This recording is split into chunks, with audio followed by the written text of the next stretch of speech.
Hello and welcome to another art session. Make sure everything's low because apparently the music was really loud last time. So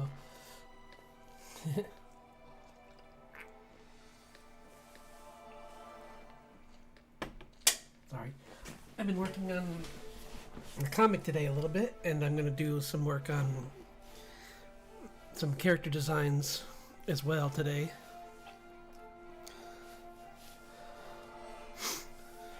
Let's start with some warm-ups though.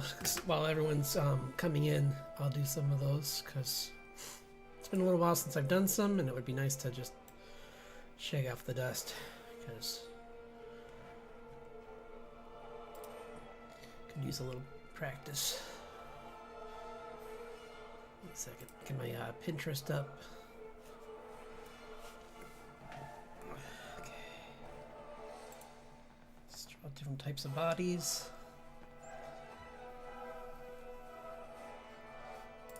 Here's a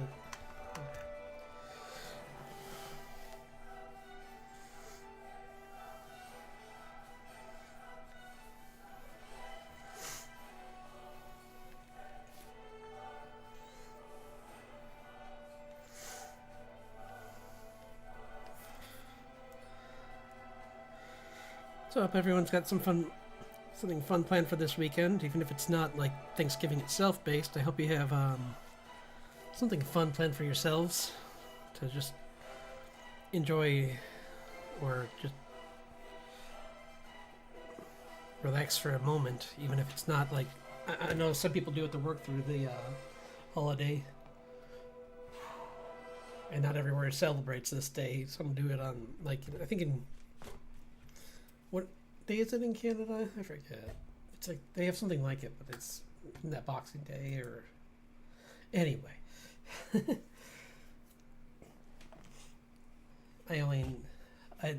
The people I know from Canada have been talking about it, so I'm not sure.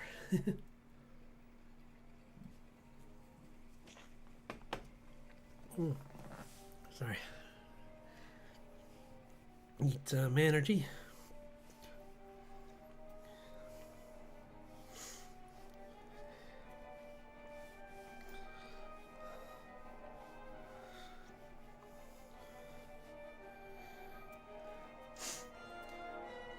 Oops, sorry, I'm way over here. Okay.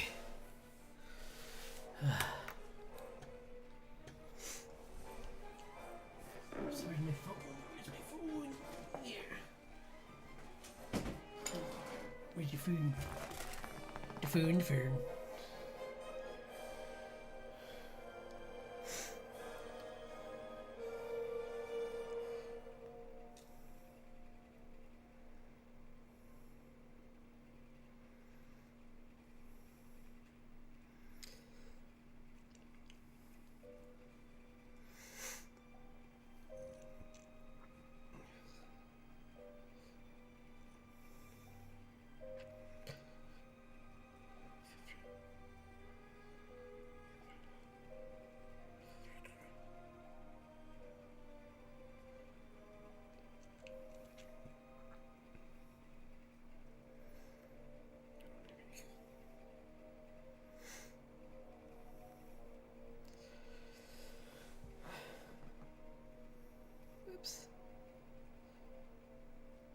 Sorry, just tuning out the bat signal.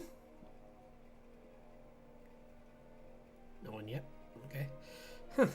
Well, I guess it is the day before Thanksgiving. That's why I thought today would be a good day to work on just like some character design because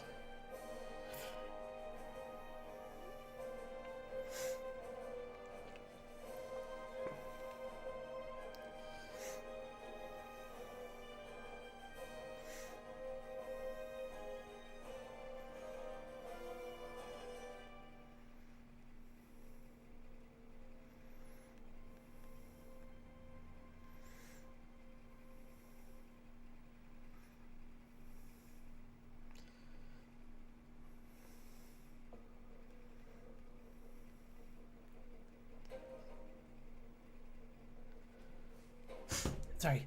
Let me tell my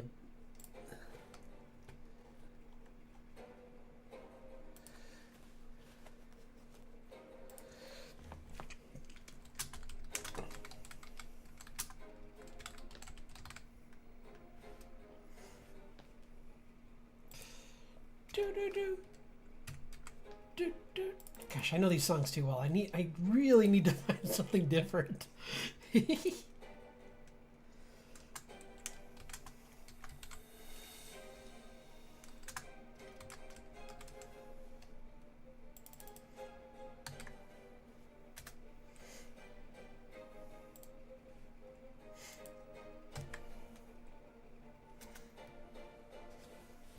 Bum, bum, bum.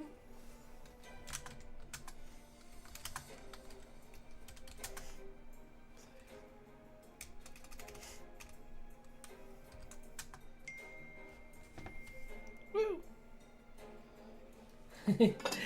Hooray! Thank you for dropping in. I'm just starting with some warm-ups of just like body shapes, and then I'll get into drawing the characters and their costumes. But I just, because I figured it would be a good way to just warm up before everyone gets in. All 3 people. No, I'm just kidding. It's not about how many people come, it's the fact that anyone enjoys this that makes me happy. Okay. So we got that. This character's cool. She's got like a skinny tall frame for this character.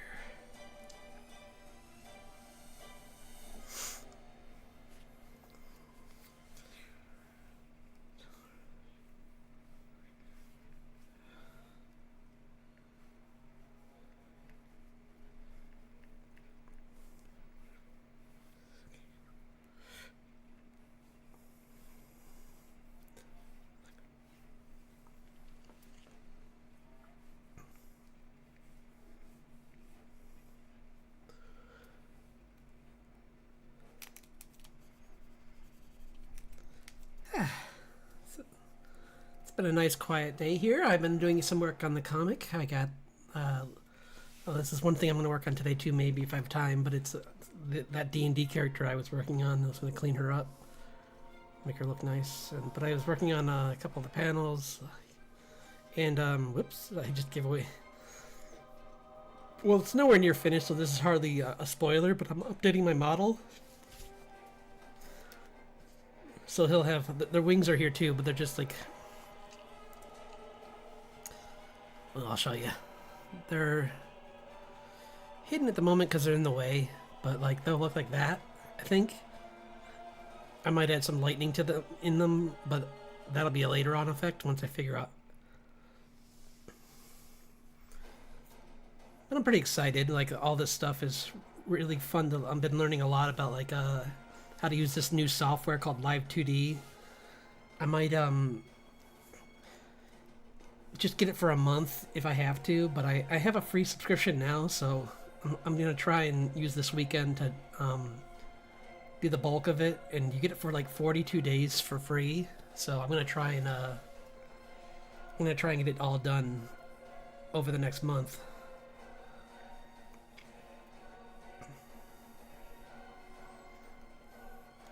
Because it's nice software. It's just takes a little while to get used to like some of the parts of it. But honestly, like everything I'm listening to in these like tutorials is starting to make more and more sense. So I think it won't be that hard to pick up once I get it going with it, because like it's all about all the software really does is like squash and stretch images to a degree, and then like it also has like animation software in it as well, so it can like move images along. It has like a way of like moving them as well.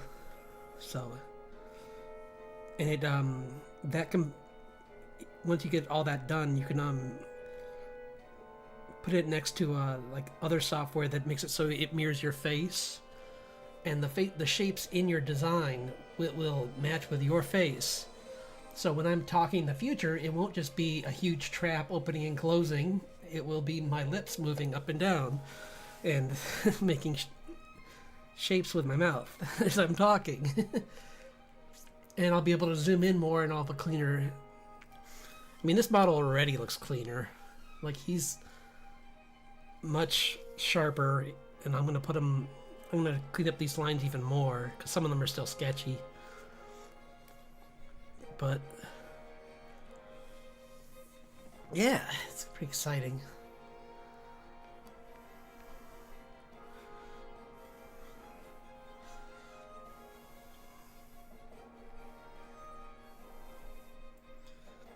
These are like sweatpants. I haven't really drawn those really, so this is cool to try out drawing this stuff.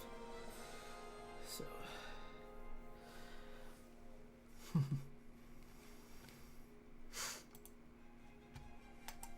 Oops.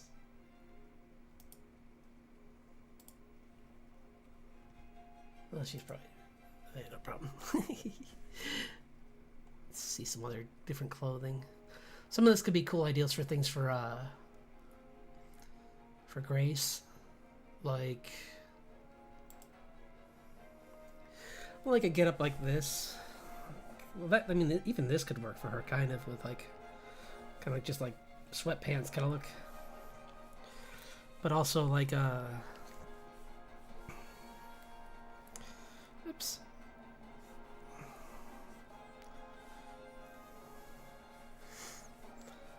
I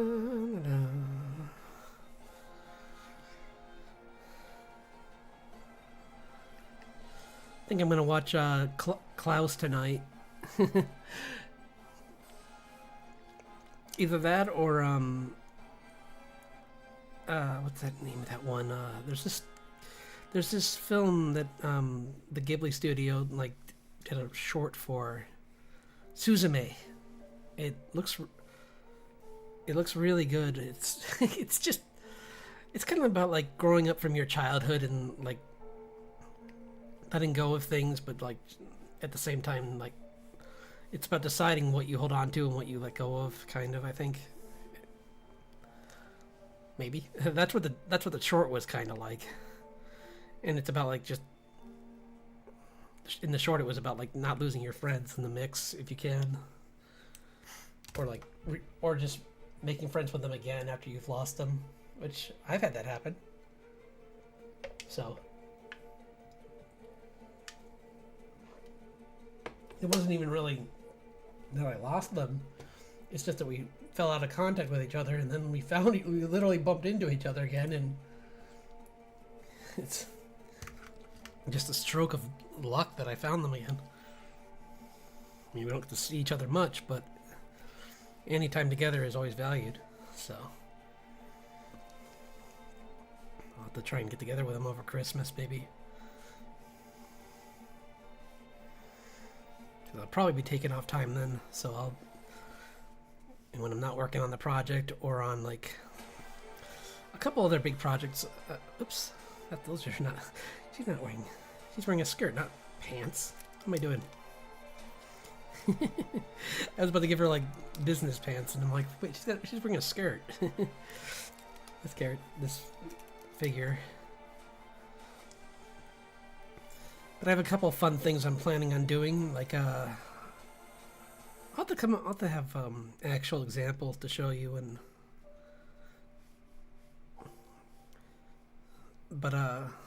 all of you. But one thing that I'm looking to do is like a lore video, which is just an explanation of the history of my character, just like how he became the way he is, like, and where his story might be heading, like what his motivations are and everything, like why does he like fantasy so much. So I'm gonna do like a fun little like animatic, which is like kind of like a very choppy version of animation, where you just kind of like almost like taking like, imagine just like having a camera going off every once in a while, or maybe even just recording every once in a while, so you're getting tiny clips with windows in between them. So not quite a comic, but like not quite in a full animation.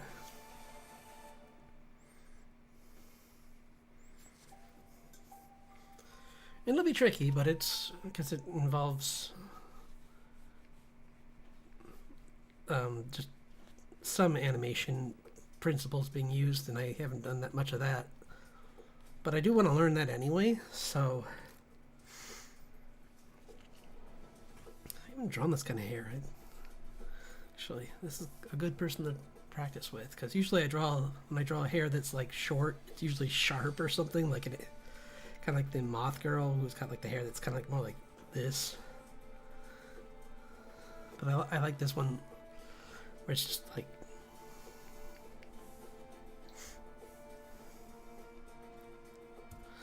theoretically this could even be June again with like a short haircut. Like she cuts her hair when she goes to the city, maybe, or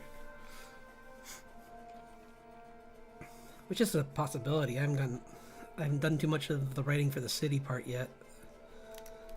I was hoping to get some of that done this weekend too, because so it's working on a couple things. But honestly, like the VTuber, even though it starts, I mean, I'm probably gonna finish that, yeah, for over the whole month. So I'm not gonna I'm gonna try and do as much research as I can this weekend, but I don't imagine finishing it this weekend at all. So I'm not gonna stress about getting it done. But hello, thanks for dropping in. Just doing some quick poses of using Pinterest for some ideas. So you know what? I might open my I'm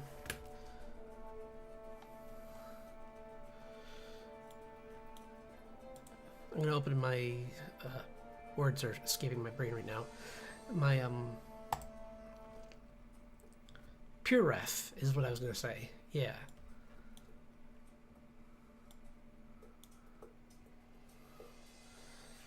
There's some really cool poses in here, actually.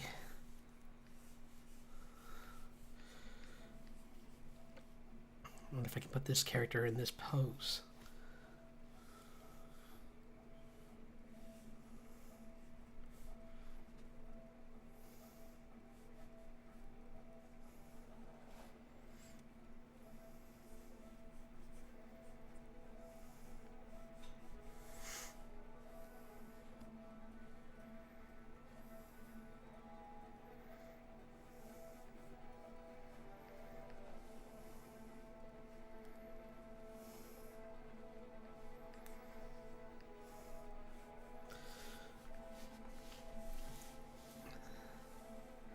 Yeah, it's going to be exciting.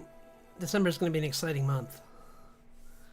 A lot of different things going on. I really want to get the comic, like the first 15 pages, I want the dialogue written in. And I want to run it by a few people.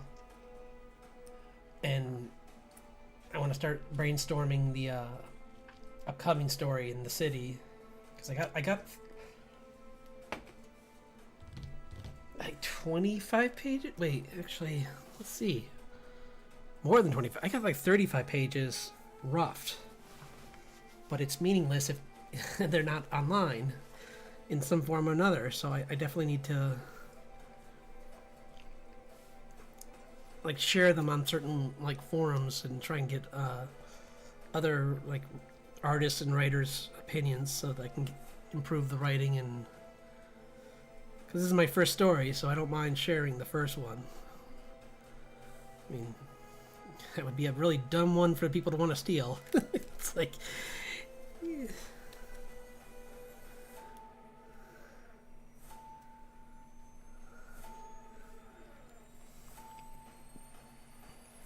I don't think anyone would anyway, because people I share with I trust. So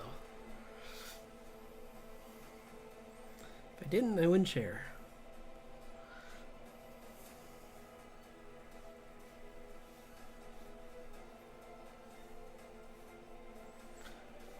Right now I'm just taking 2 images, like I have my Pinterest opened up to just some fashion picture of someone in a skirt, and I have my Pure Ref open to an image of a pose of a model holding a broadsword. So I'm going to combine the two to make this fun hybrid of the two.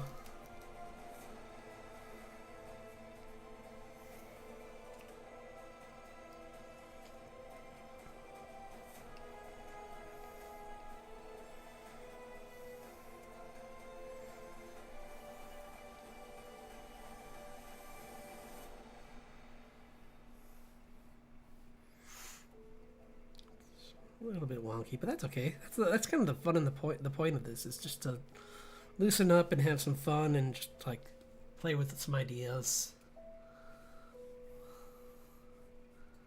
And this might even turn in one of these might even just turn into a character for all I know, you know.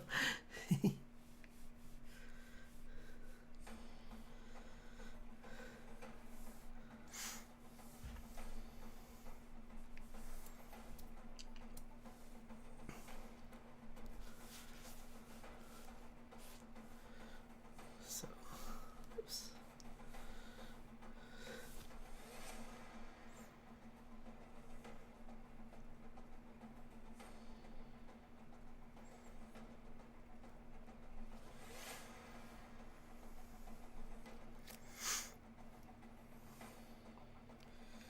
Like this girl's boots. She's got these cool, like, huge platform on her boots that look pretty cool. Not the best thing maybe for using a sword because you could slip, but this picture will look cool. Yeah, she's got like it's got like this huge, clunky, like.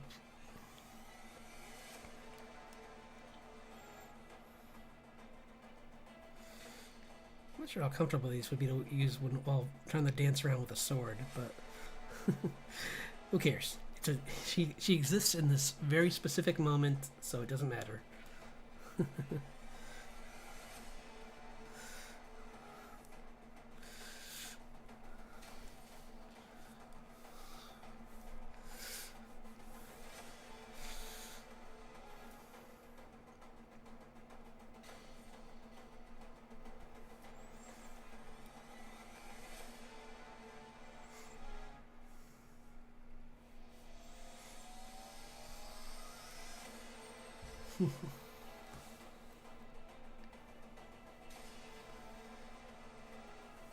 That was fun. Oh, I'm gonna clean up this foot. Looks wrong. No, not that far off though. It's more like this. Fano snap, you go by.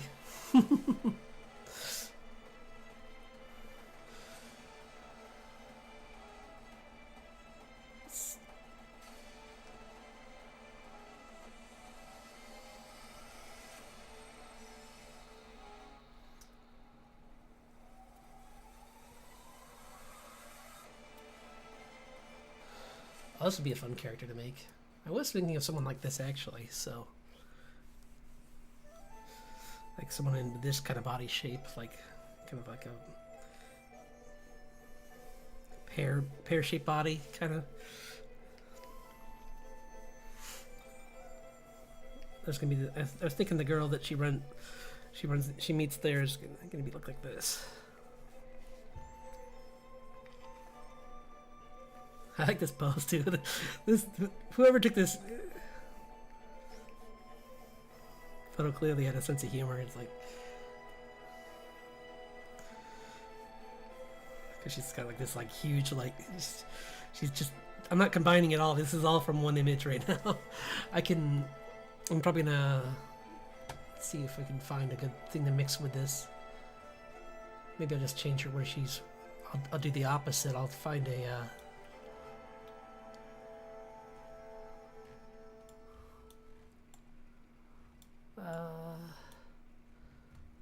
No, she's not gonna be wearing that. That would be crazy. One of those bear fighting costumes? Nah.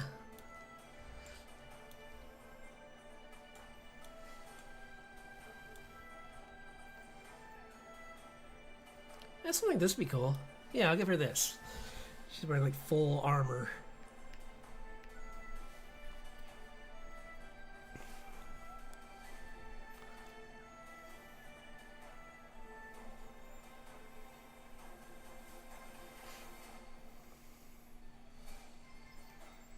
This won't be what she's wearing in the comic. This is just like, or maybe she can conjure this, kind of like how Richard does that. But the difference is, she can only summon this one suit, whereas Richard can summon hundreds of different armor and weapons.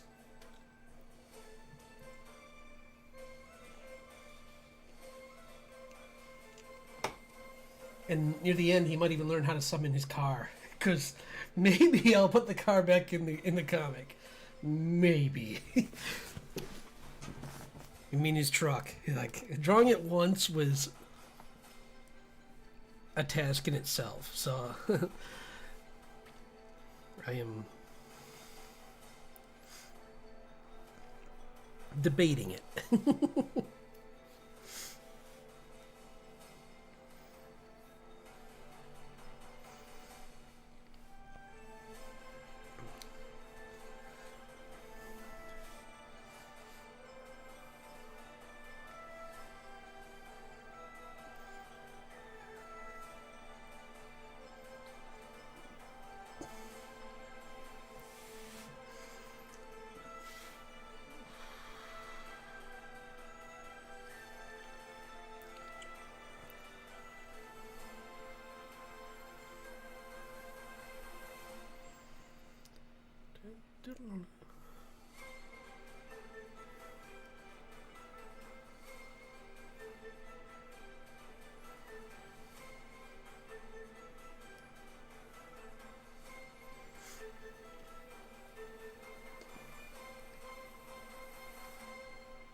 Interesting. He's got like these like still wearing boots, but they're like like this rise and it's like this leather armor all over her, which would work for this character because that would be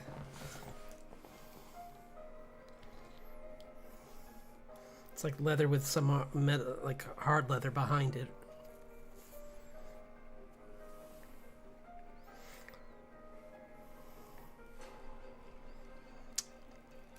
What if I made it? Oh, that'd be cool. I'm gonna change it. That'll be more fun. Like, what if she had like the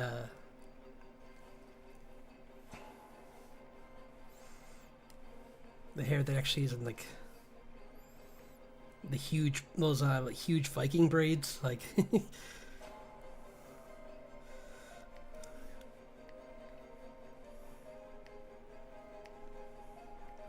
I can work it out later, but essentially just like the giant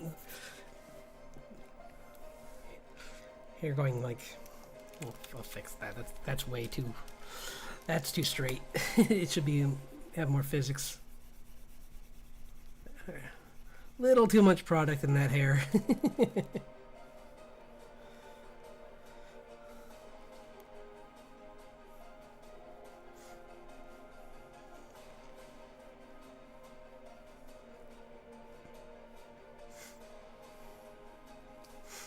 I imagine it's just like a few knots of hair.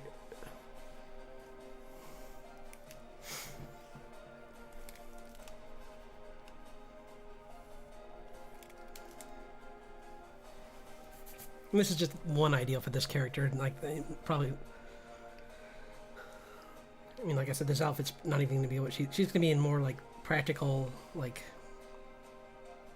maybe even like I don't know. I'll try and find some fun like either goth or punk kind of look to her, which is what immediately makes June be like, "Oh, this person's cool." It's like. Like, maybe she'll be wearing like one of June's favorite bands, like their like a recent show they did, and she's like, "Oh gosh, you went there? So jealous."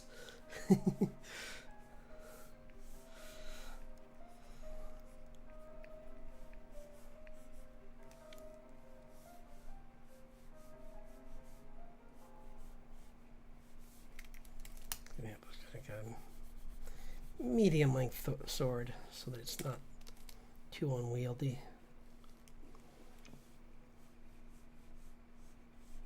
Do, do, do, do, do.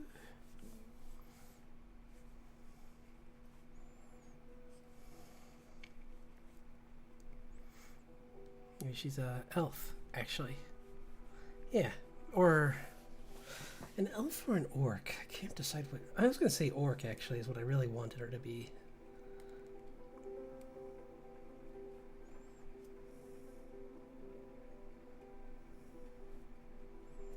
Yeah, I kind of wanted her to be an orc.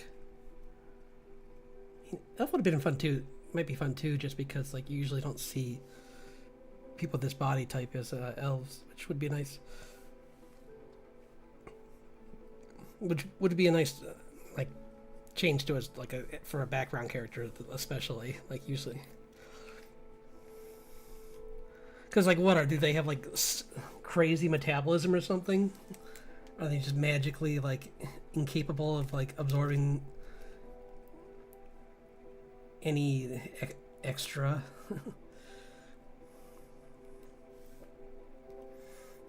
Or is it just that they only eat that lamb-ness bread and that's really healthy, in which case can I get like a Nutrisystem for elves?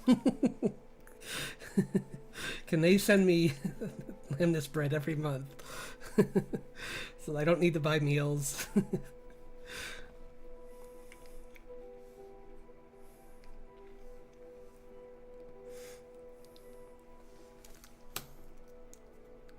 Hello.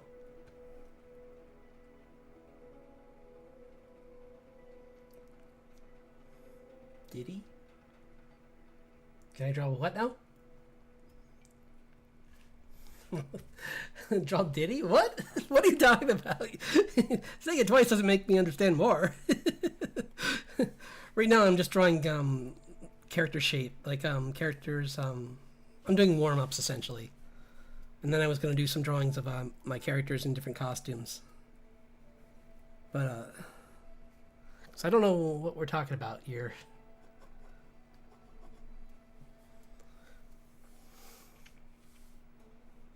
Because like I said, this is a character that shows up in the comic, but she's just dressed differently because that's what I'm doing tonight, is just giving different outfits to people. Because this girl is someone that helps June through the city. I think. One of them anyway. She's also, I was thinking maybe of introducing not so much a love interest, but like a crush kind of character, like someone that she might have a story with later, but not in this story. I really don't have time for a love story, but I wanted to still kind of give her like her Jet moment where she has like the guy who's kind of like he's this authoritative but kind person, kind of like oh, what's the name of that guy?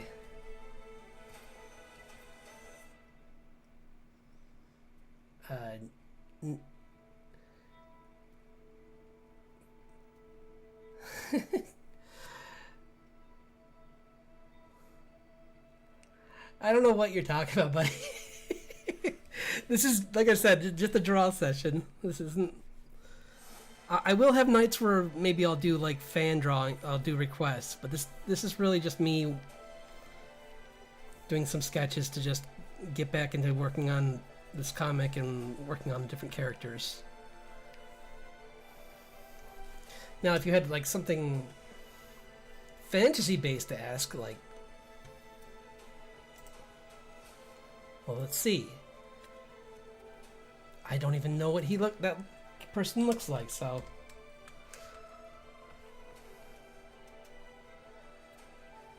Okay.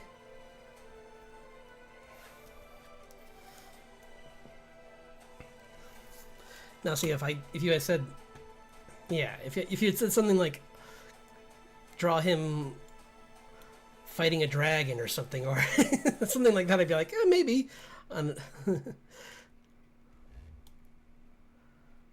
or with the one, or with having a dragon as a companion, and he's like in full like dark mage clothing or something. Which, looking at him, that he would look pretty cool as a dark mage, or as a Actually, no. I have a better one. A paladin. Yeah, he'd be a pretty cool paladin, actually. Because like, I could see him with like the huge like mace and stuff.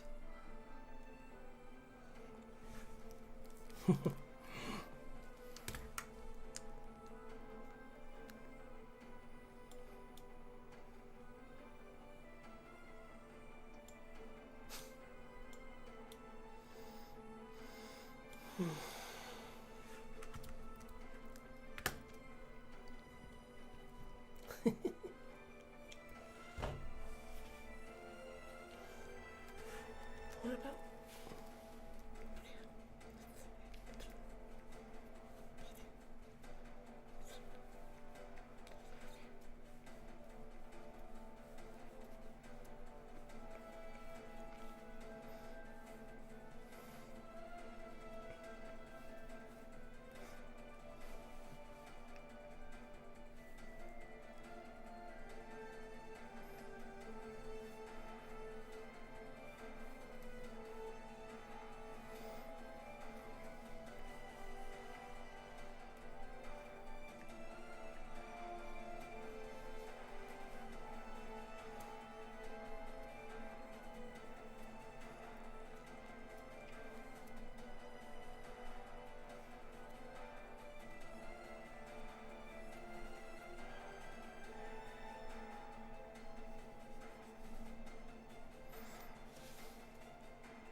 So I think quiet for a second. Everyone's like,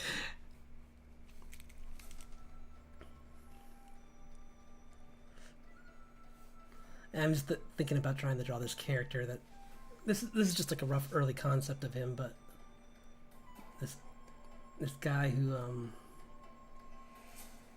and no, it won't look like me.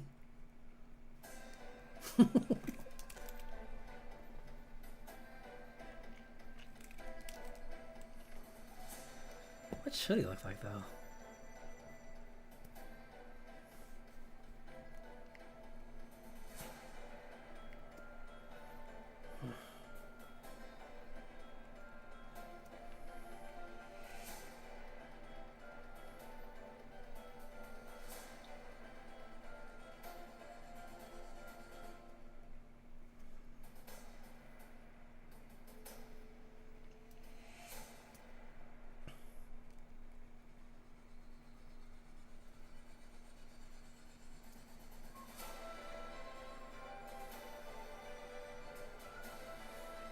Yeah, it's not a full scar. Maybe like a few scrapes from like a previous altercation or something.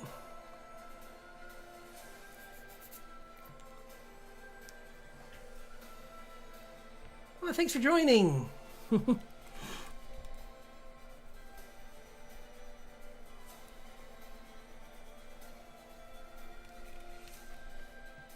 Just doing some I was doing some quick warm-ups, but I'm just like trying to draw this like concept for a character right now. Because she's possibly a character that's going to show up in this comic, but I was going to make this other guy who shows up in the same part of the story as like this someone that helps out June, the main character.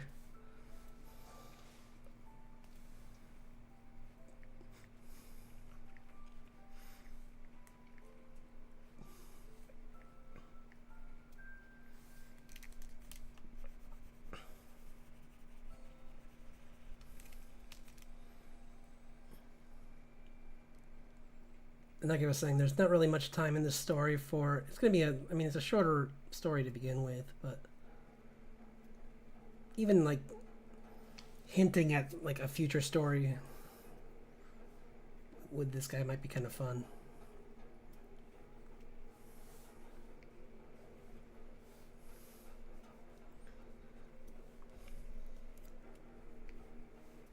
Because a big part of the city that they're going to head into is it's controlled by a government that's regulating magic and really strict about it, and the police are it's like a police state almost. Like there's just police everywhere,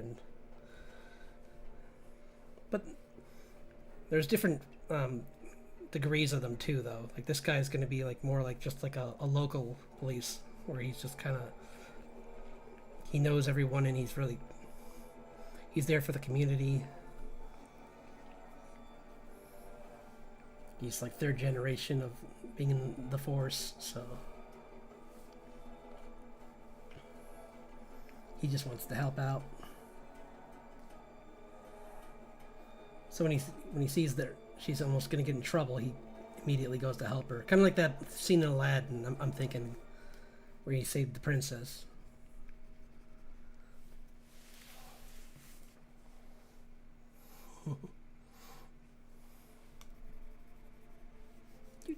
Do.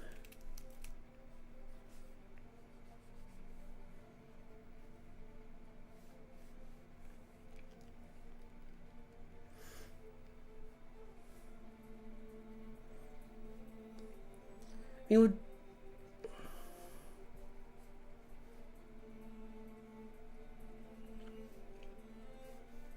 See, I would do more drawing nights where I do like fans suggestions. It's just that with a smaller audience like this, that just didn't ever seem like an ideal that I would do yet. I'm kind of was thinking of that as something to do in the future, but I have to. I mean, I want at least like 30 people here to to play it, to kind of work off of, because like one person that gets like 12 drawings doesn't seem very fair or very doable.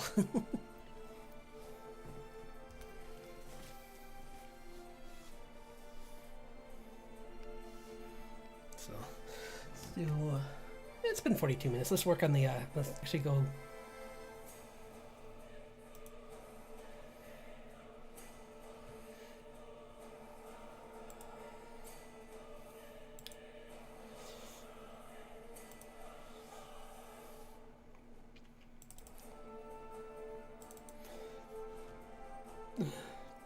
I want to clean up these. So, Pete.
Oh, Evie's not here for once. That's weird.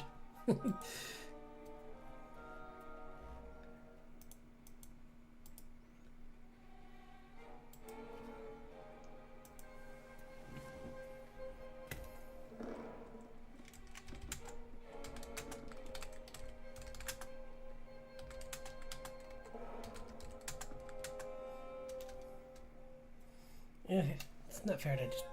I'll leave it at that. I'm not gonna badger someone to. Here you are. I was just like, I'm gonna send her one more message. I'm like, no, you know what? She's probably like taking a nap, so I won't bother her. I was right.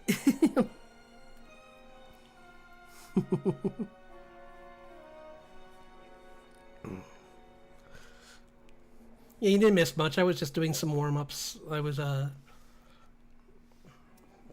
working on some other characters, which I'll get back to once I do some more work on this one with the main character, kind of just cleaning her up and adding in more details. Actually, you know what? Also blowing this up, because I don't like working this small.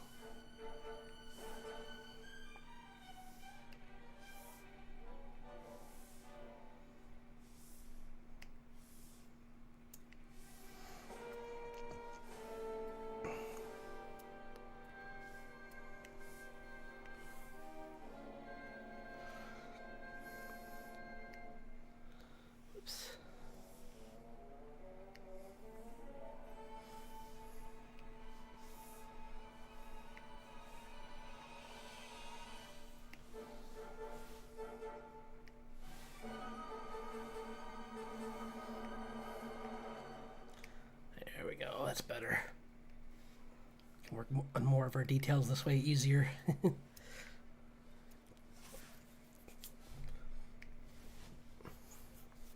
And I'll blow up Richard once I get to his level, layer 2, but this way I can just take this off and... Because I got a lot of colors right here anyway, so I'll be right back. Thank you!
Okay.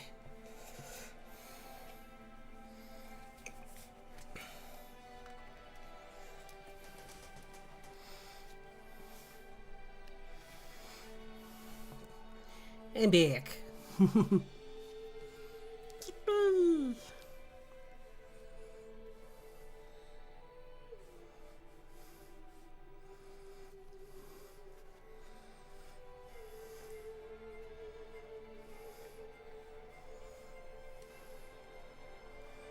That's not really her head shape, though.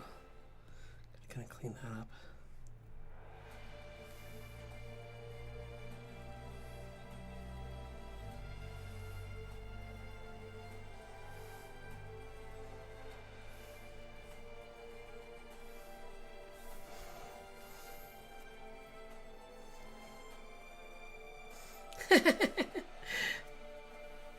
Nah, you're allowed to sleep.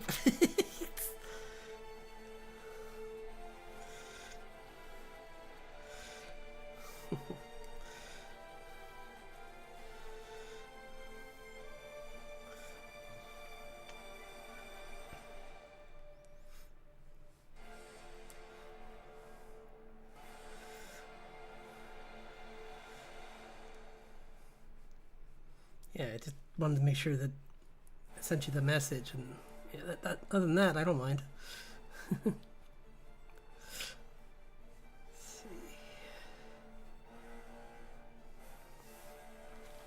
I was just, all you really missed was me just talking, well, first being very confused by a visitor, but that's okay. And then, and then, talking about the plans that I was talking about on, my Twitch, which was like working on the, VTuber model, which, right here, gotta clean him up a bit more, but it's coming along, and he's got like, it's gonna sharpen some areas. I really like the outline of the crystals on his arm. That came out really good. I want to fix his antlers though. Those are really rough, and I think I could fix. Like, they seem off because of the 3/4 view. It looks like he's 3/4, but the antlers aren't. So I think I need to fix that with the perspective. But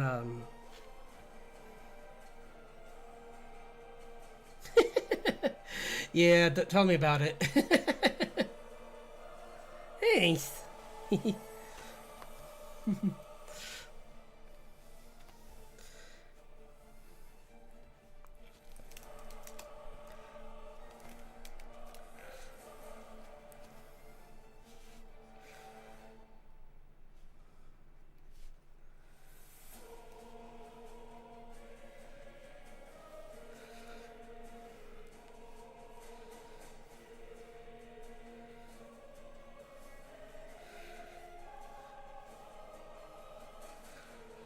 Yeah, I've been just trying to listen to like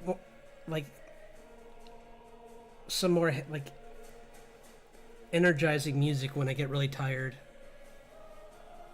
Like that's why I went back to like Miracle of Sound, because I think they have some really great songs on their on his his YouTube channel, and there's a couple of, I'm trying to think what the other one. There was a few other ones like what are they? TWRP, I think is what they're called. They've done stuff for Dan Avedon. They're like a techno rock band, which usually I wouldn't like, but there's just something about the way they sound that I like.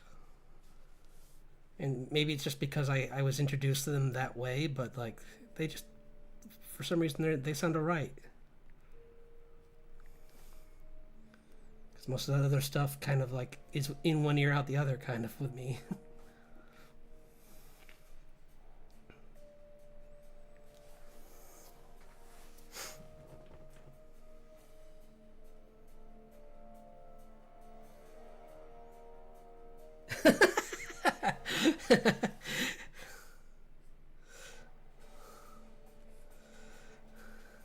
So you just gotta find like those, like, make a playlist of like some of their like stuff that is just too funny to like fall asleep to. Like, just do like a like he loses his mind playlist or something, and that'll keep you awake. Maybe it'll make your neighbors not like you very much though as well. So be careful.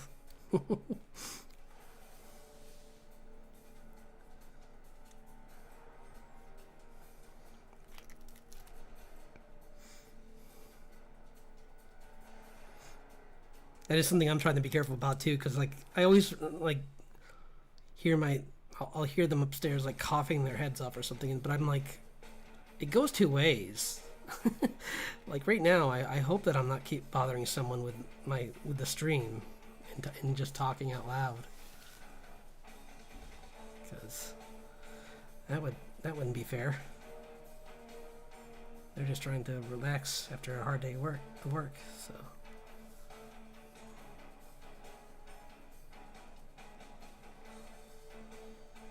I mean, I haven't heard anything, so I'm pretty sure it's not a big deal. Not a big enough deal to talk about anyway, so. Oops, this perspective is off. It would actually be here, not there.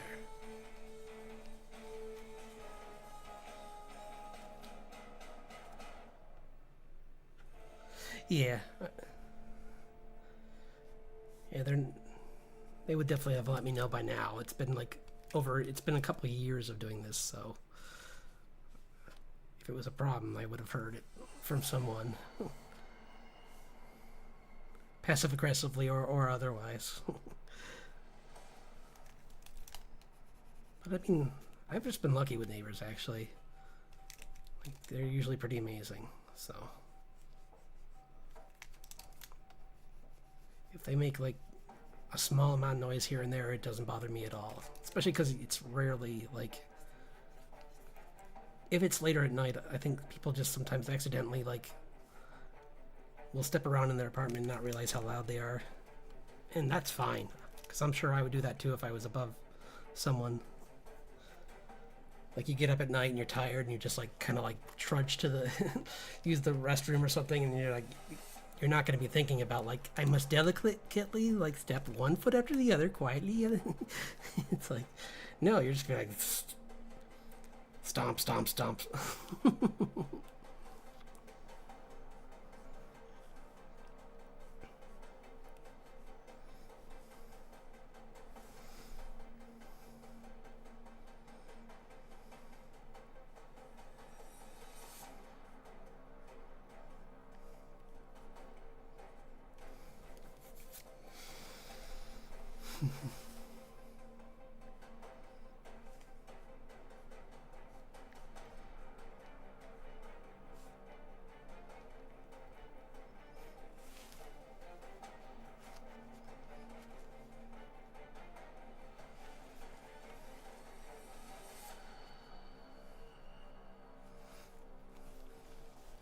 But yeah, I was saying I was trying to create a character who was like a kind of like from Avatar, like a jet character. So I'm trying to make this guy that's like someone that she meets that kind of is like a not a love interest, but kind of a crush kind of character, like just someone to like pop in and be like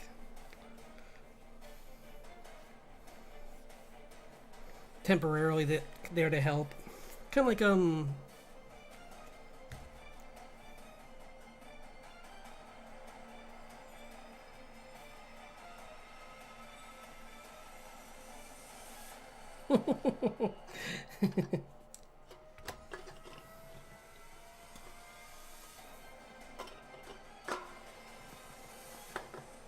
I was thinking of like from well, actually, I guess that did turn into a relationship near the end, but well, not really, because it doesn't.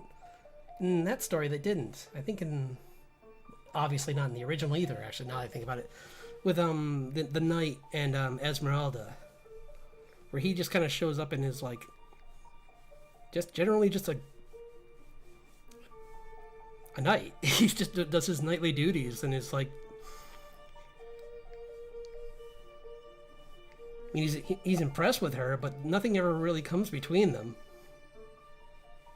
Which is funny because that's what Quasimodo was like trying to foster something between them, but then he realizes that he kind of learns more that that's not even really important anyway. Because first he thought he could be with her, but then he realized that they should be together, and then I think they kind of both were like, we really haven't made a decision. Which was a nice way to end that because the real story ended much sadder.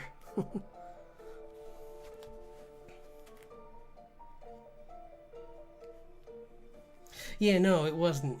The movie ends with him, like that one little girl going up and hugging him. So, like, just proving that like people aren't afraid of his looks anymore. Like they were just being kind of, I think even they kind of realized they were kind of being controlled by the, oh gosh, what's that guy's name? It's a really cool villain. Do you remember?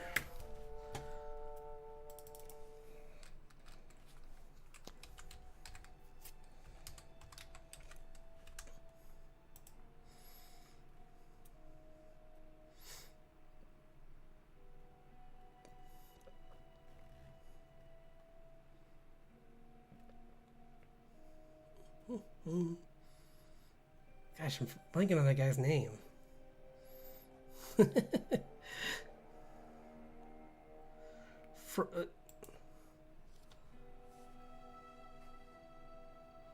Yeah, I mean, well, he had one of the best songs, villain songs ever.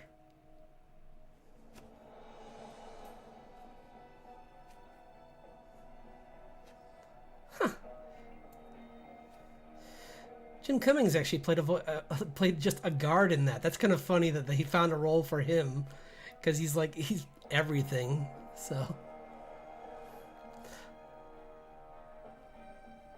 Esmeralda, guards, Victor.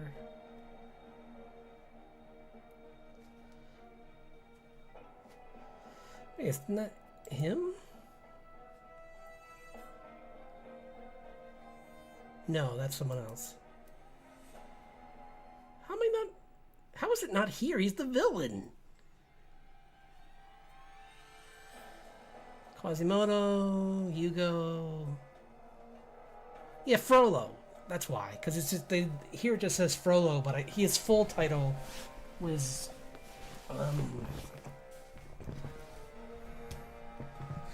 I forget. Like I thought he was the Archdeacon, but I guess he's not because that's someone else. He's the What was his role? In the Disney version.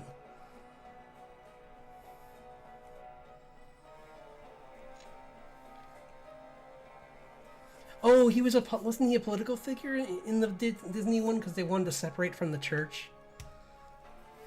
They didn't want him to, like, he's attached to the church kind of, but only because like it's a theocracy kind of. But I think, if I remember right, gosh, it's been a while since I've seen that movie. Huh. What was I drawing? Oh, right, the heartthrob.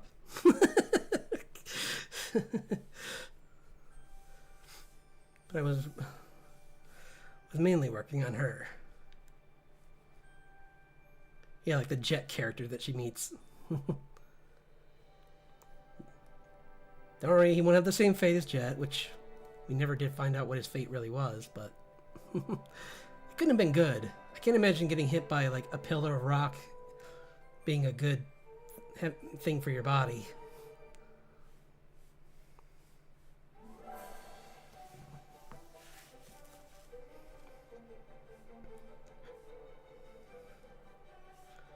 Well, that's kind of one thing that they were a little unclear. I mean, I think the creator eventually said that like in that show, like your intent goes into the element that you're using.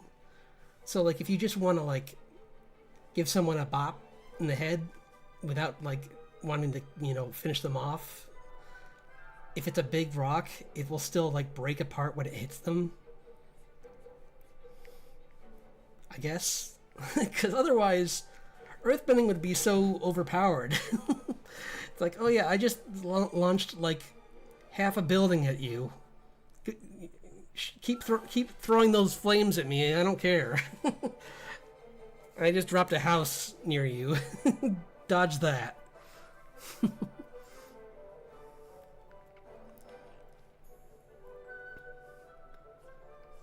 But then again, like even air, they balanced all of them out because air would be so much more dangerous if. I mean, they even showed in Korra, like. But even then, they didn't really show it to its full extent, like how dangerous someone could be if they could manipulate air. Because then you can. I mean, air is. If you turned into Porky Pig for a second there. If you could manipulate air, you could control sound too.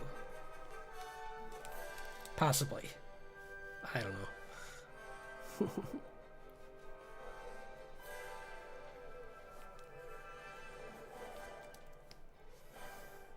So you could just like create blast waves in the air.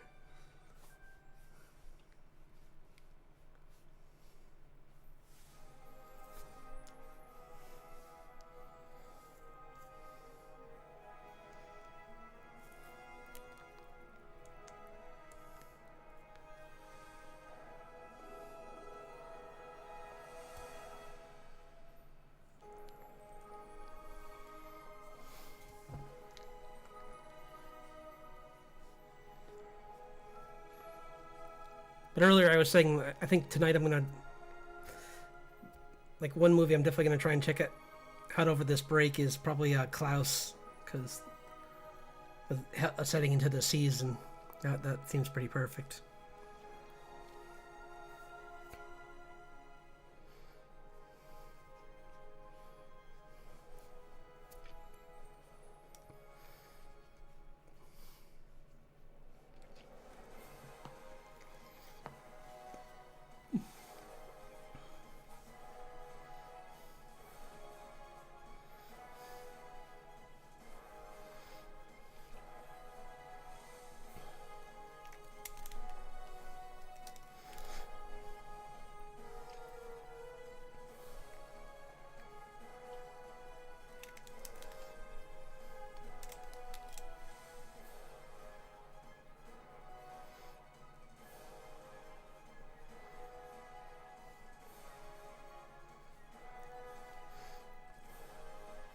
Do you have any like holiday movies you'd like to watch? I think we talked about this a little bit with on Blue's stream too.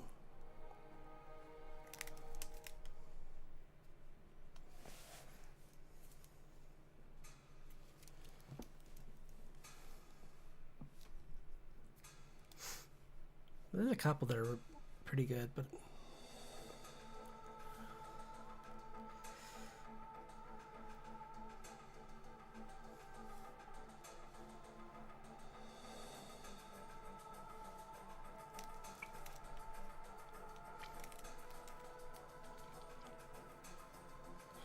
I mean, part of me would say like The Christmas Story, but I've seen that so many times now I have it memorized.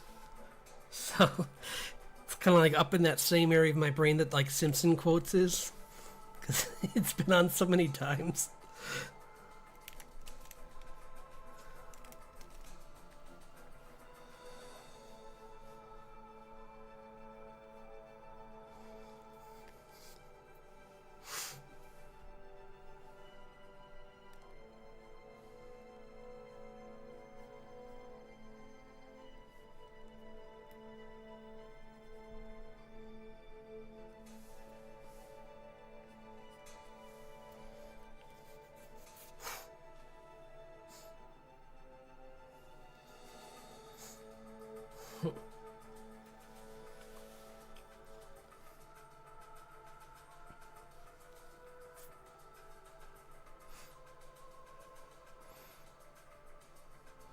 But today it was nice getting a chance to play a little bit of like a computer game. Like playing a little bit of Core Island was nice,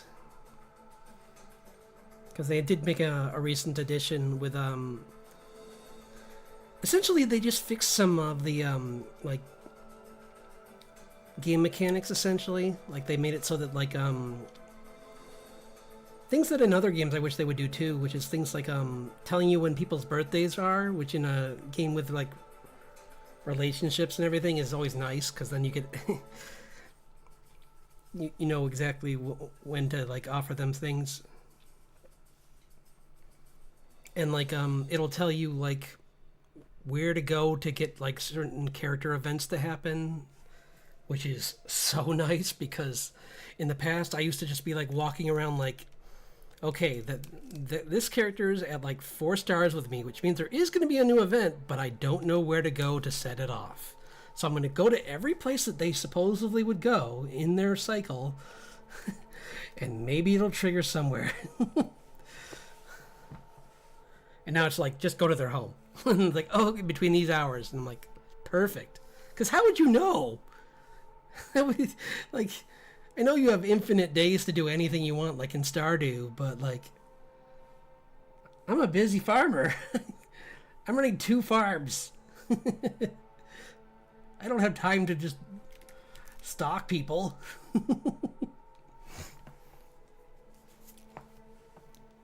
Especially not friends. Yeesh.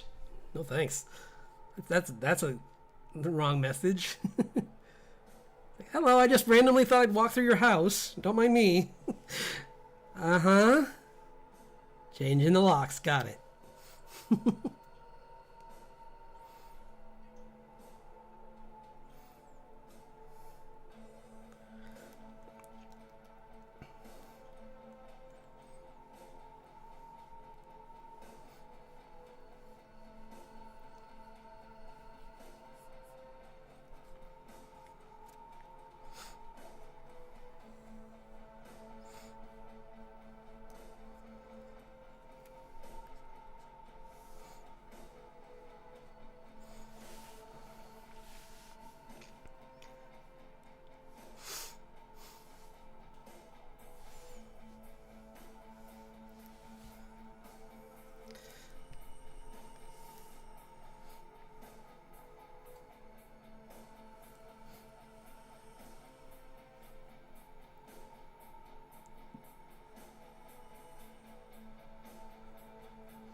Maybe I'll like watch a YouTube channel of like people watching Home Alone for the first time. like, instead of just what, because I've seen it plenty of times, but sometimes it's fun seeing how other people react to that kind of stuff. Like those like Irish people drinking, having American food or something. Those are funny. It's like, this is the best thing I've ever. I might cry. Oh, that one.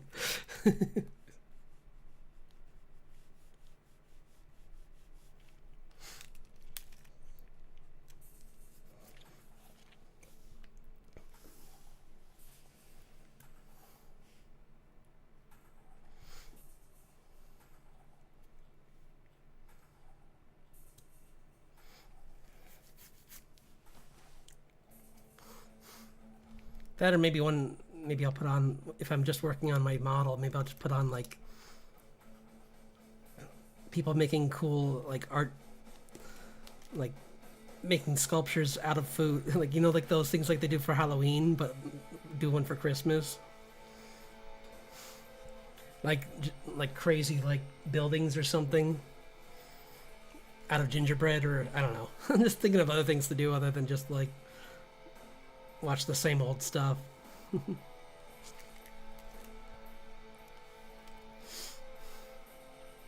There's not really, now that I've watched all of Arcane, it's like, what do I watch now? I mean, I could watch that new episode of Don Da Don, but I'm kind of nervous. It sounds really sad. So I'm like, I don't know if I want it.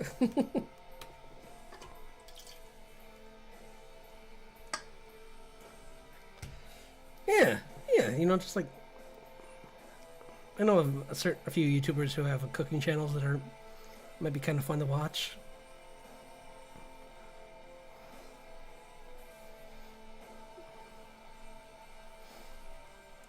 I mean,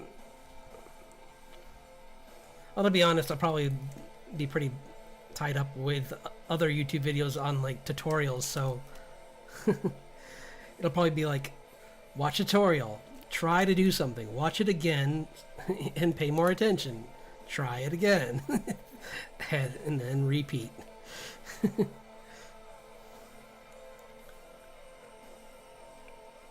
Because I don't know anything about Live 2D.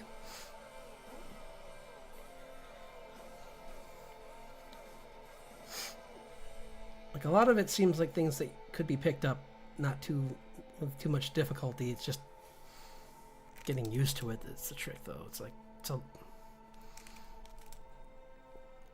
once I get the model like set up nice, it should work pretty good in there.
You know, I'm gonna try different.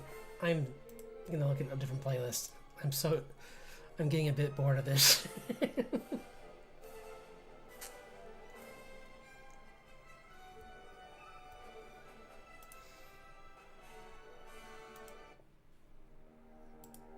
There you go. I mean, this is one I've heard too, but at least I don't hear this one as often, so. It's the Dune playlist, I guess. I don't know why. I guess some of this is from the movie, but never saw it.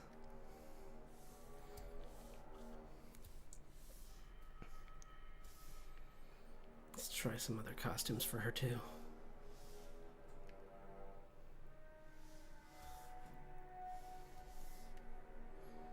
Maybe I'll just...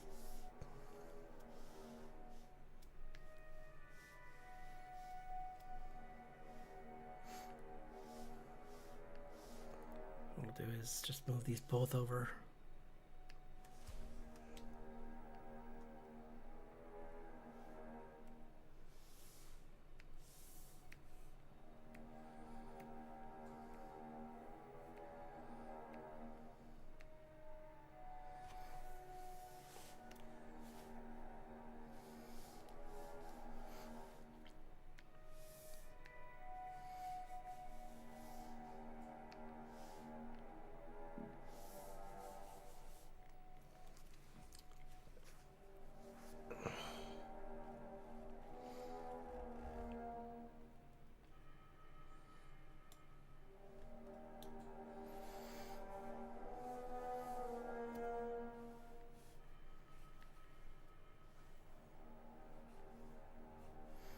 Trying some other poses with her too.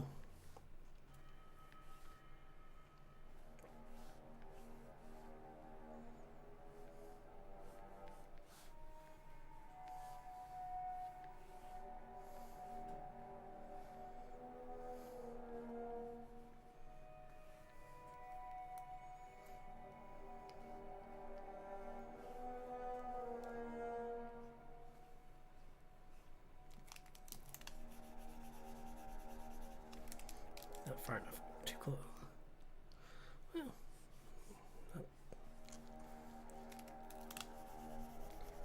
that's too far. It's supposed to be going more straight down.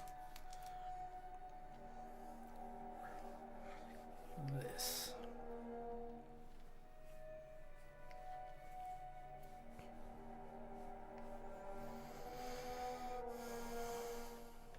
What should she be wearing though? Let's see. This is kind of a boring outfit.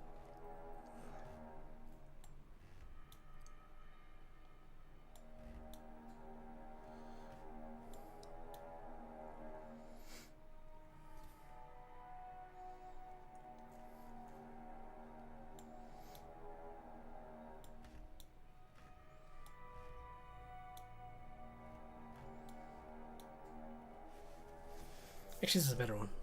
So, kind of. Well, this is more appropriate. I'll keep it in mind. It's kind of. See, this one might be better.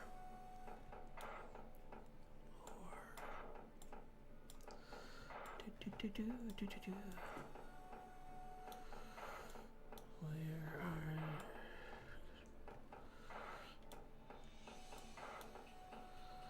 Here's a good one. Okay. I got this might be a better pose.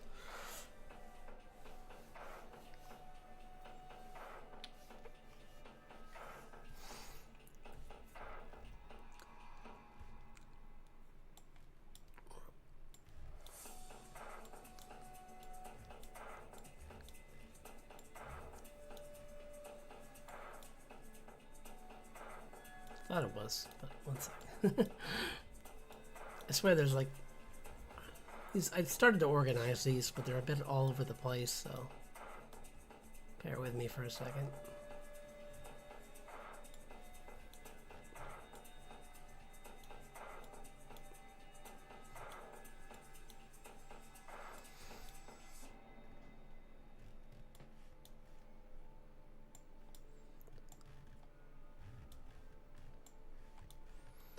And just fully armor, I guess, would be kind of a cool one. Maybe try it with her.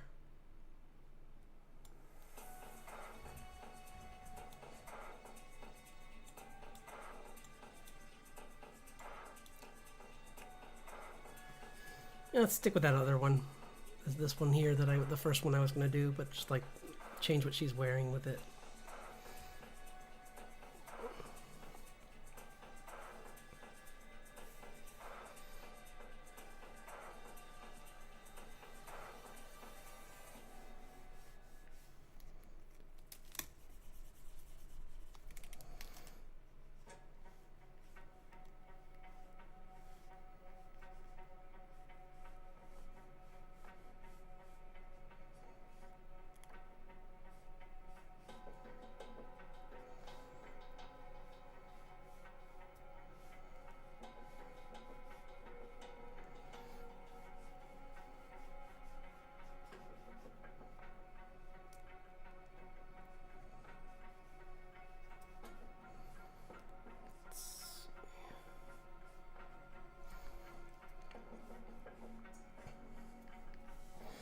I'd say her guitar is almost more complicated than she is to draw, so that's kind of why I was like, first focus on that, then everything else. I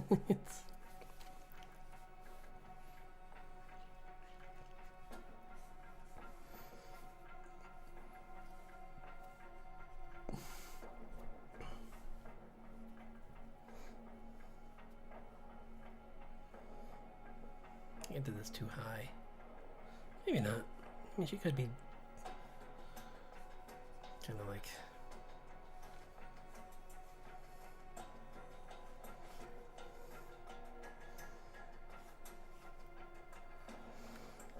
Doesn't have to be standing.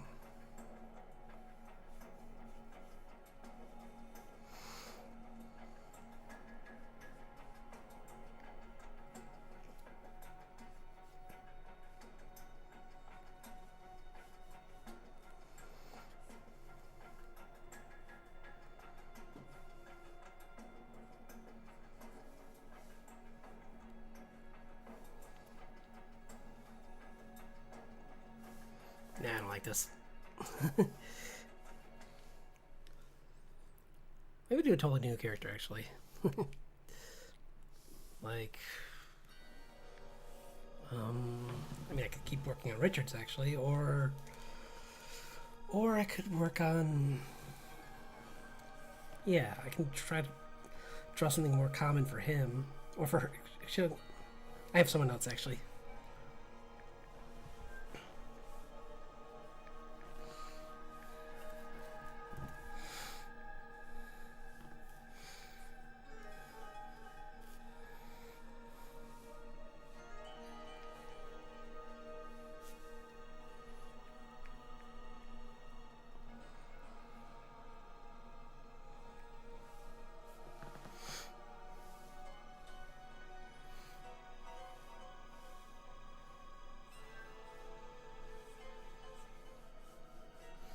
Don't draw this character very often, so it's gonna be fun to try and draw her again in different clothing.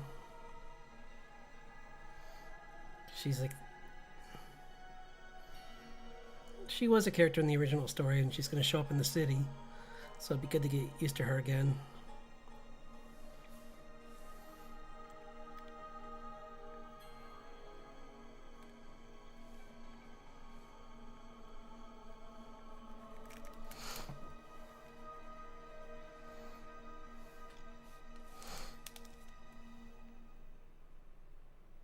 My Ty Lee inspired character.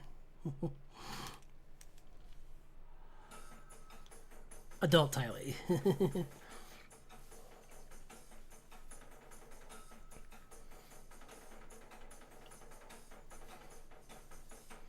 But she's got like this, like, I gave her this really like long hair that goes into a I guess kind of like Jinx, but she's got two, so it's a little different. And originally hers had like, I put a mace on the end of it, but then I thought that's kind of dumb because that's going to keep hitting her every time she jumps. So I got rid of it.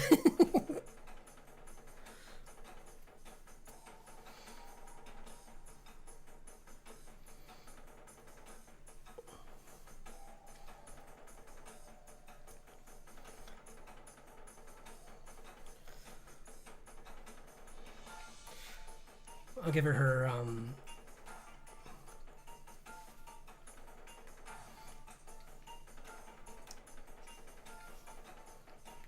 she's in her overcoat.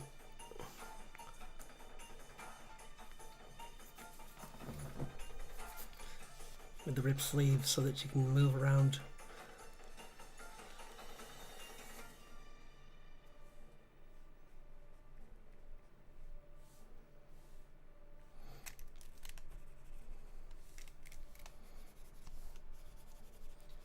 Not the best clothing for someone. I mean, an overcoat's probably not the best thing for someone who is obsessed with parkour, but she doesn't care.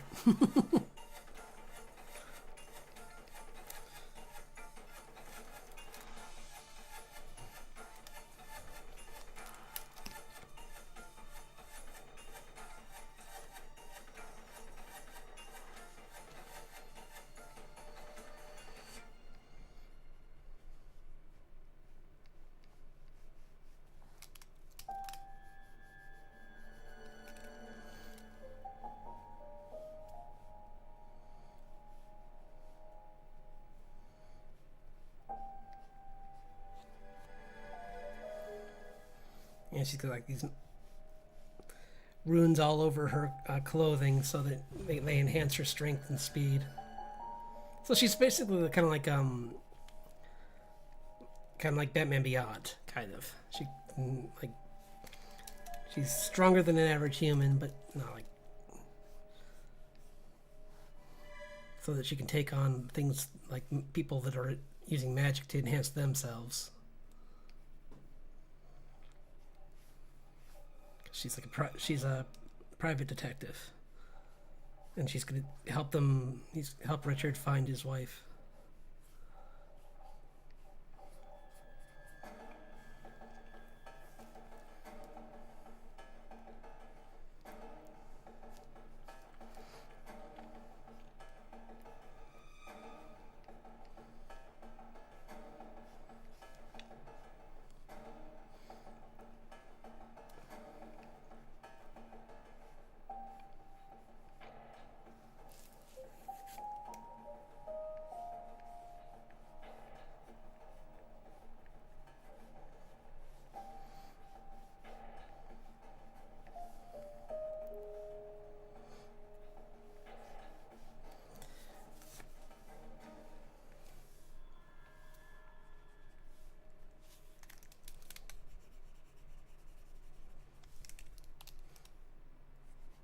I'm thinking maybe she in return for her her services of helping wants she knows they're going to go through a town that her father's in, and she want or a family member of hers. This is me just thinking on the spot right now, but maybe she asks him to look into something that's going on with her family because she thinks something's wrong, but she can't leave the city right now because she's in the middle of something really big.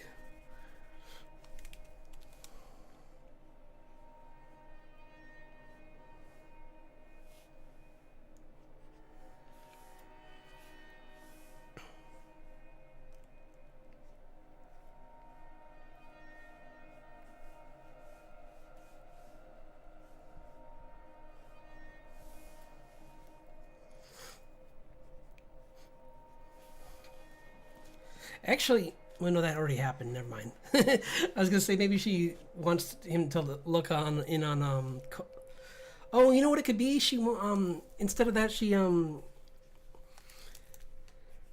old friend of hers, Clay, has gone missing, but she knows roughly where he is, and it's on the way to where they're going, and he might be actually helpful with their mission of getting her out of this place fast. So she's gonna do what she can on her side, and point them in a direction, but in exchange she wants them to find him if they can. Because Clay was the other character in the comic, so it'd be kind of cool to like introduce all three of them slowly in this one.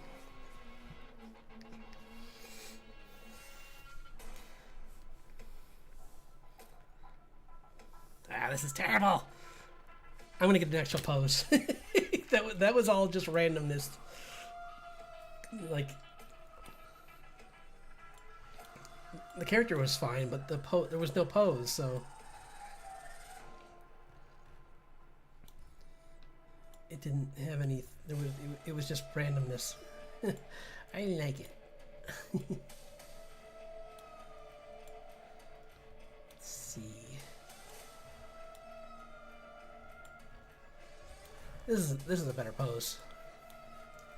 More like almost like a ballerina kind of pose.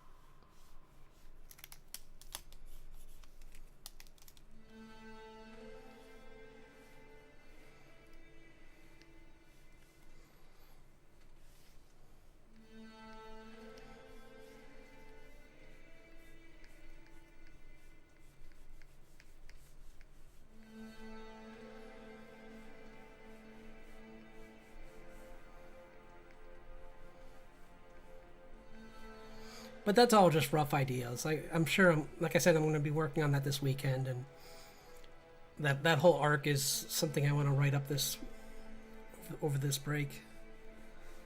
The city of I think Quillville or Quill.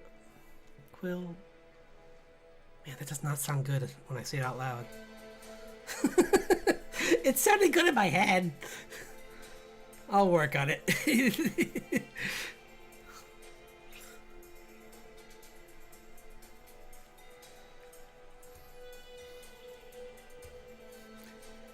But yeah, it like it's just this like place they have to pass through on their journey. So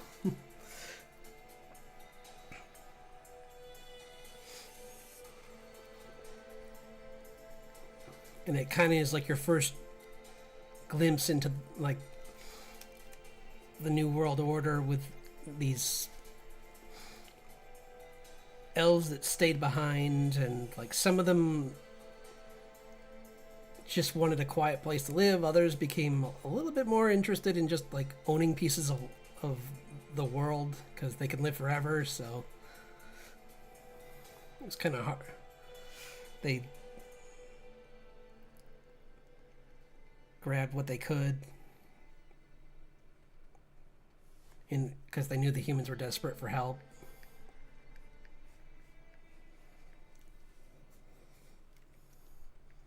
But the ones that weren't as greedy, like, did things more like what Richard did and just, like, made, like, tiny pocket dimensions in the world and just, like, or found very quiet places and just, like, lived, like, just, since they could just live within nature without any issue, a lot of them just, like, went off and built cabins in the middle of nowhere and just were fine. So...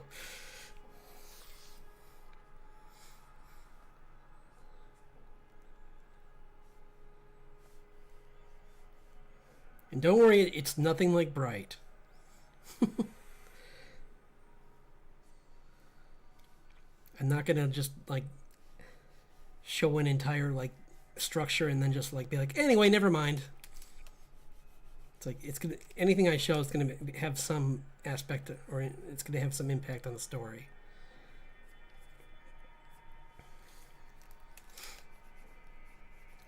Like with the way the world was reorganized, is going to make things a little more difficult for them moving around freely, because they're going to...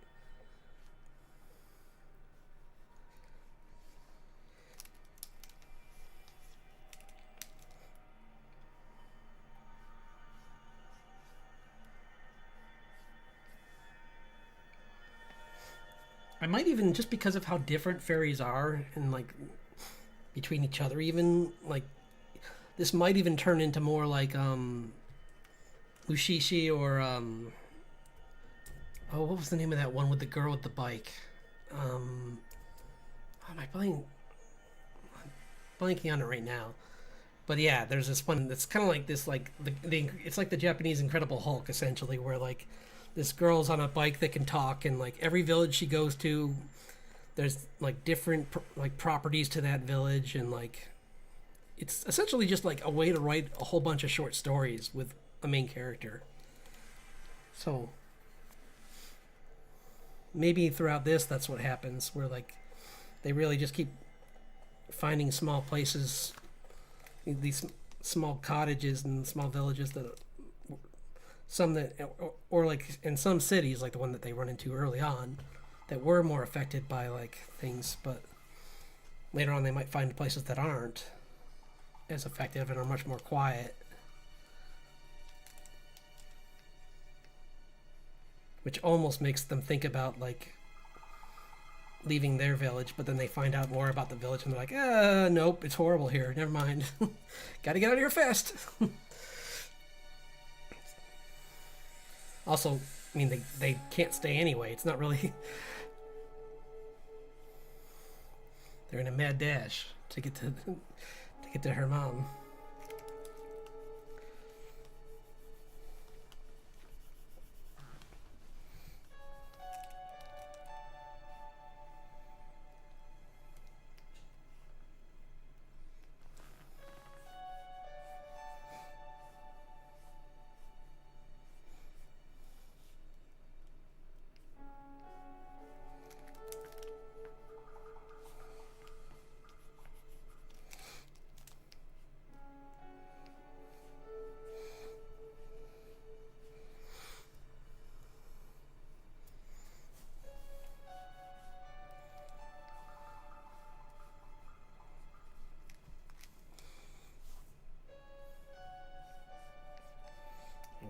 her hand's too high. That's why it looks weird.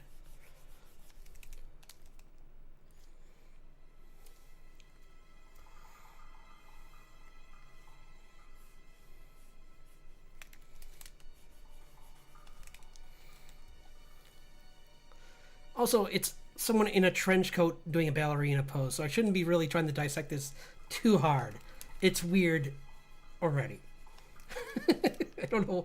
I'm like, yeah, it's the pose that's the weird thing, not the fact that she's wearing this cumbersome jacket, like overcoat, and doing Tai Chi or whatever. It's like.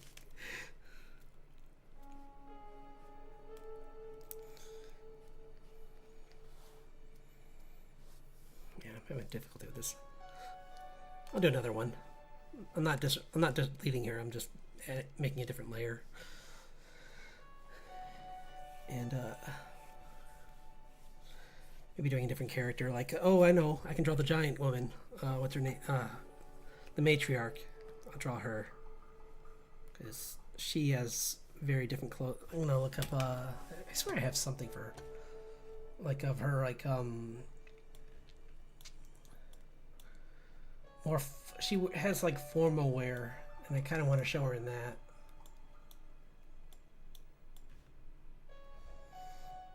Like just like a dress she wears sometimes.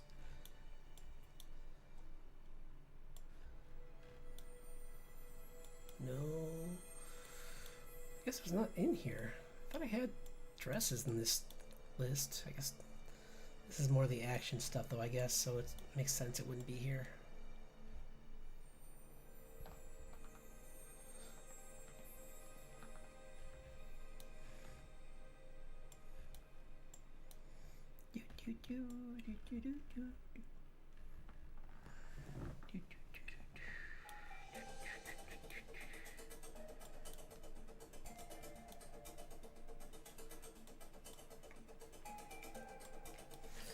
Speaking for her hair though, I found one.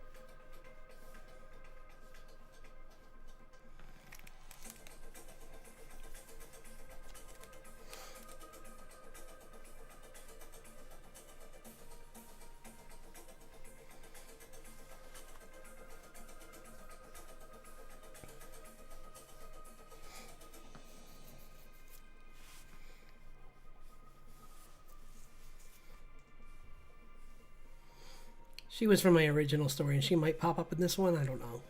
I thought maybe she might be closer to the end, that she kind of appears.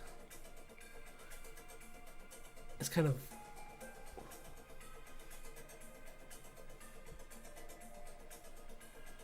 I don't know. Not sure. I haven't decided what side of it she's going to be on yet, because she could easily be someone that's an obstacle. But I'm thinking probably more like she's like someone who offers them passage, or like tells them that she'll find a way to like be able to help them sneak through a certain point with her authority, but they have to do something for her kind of thing first.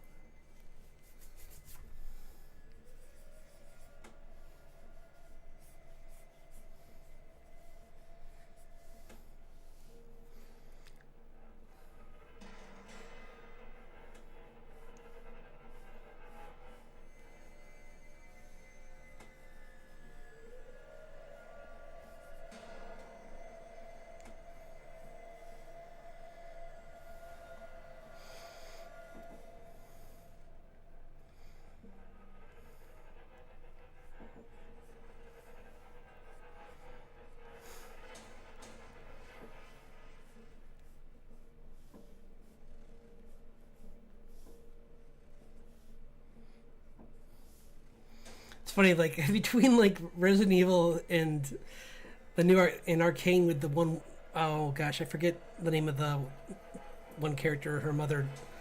Like, like everyone's gonna think I'm just stealing ideals from everyone, but I swear I made up these characters a while ago.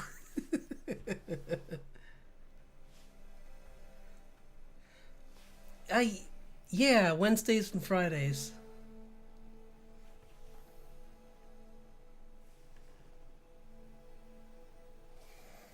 I do, yeah, Wednesday at both 7 p.m. So yeah,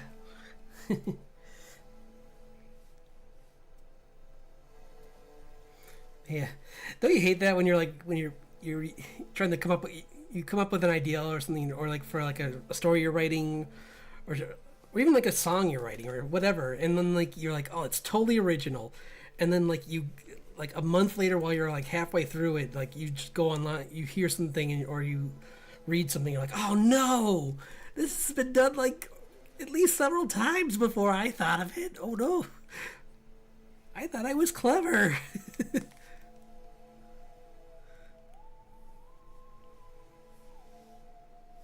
But then you do it anyway. It's like,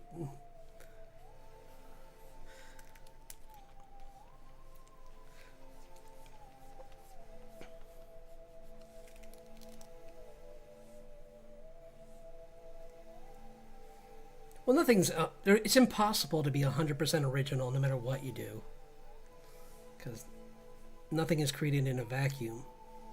So you're always going to be everyone's always influenced by everything around them. So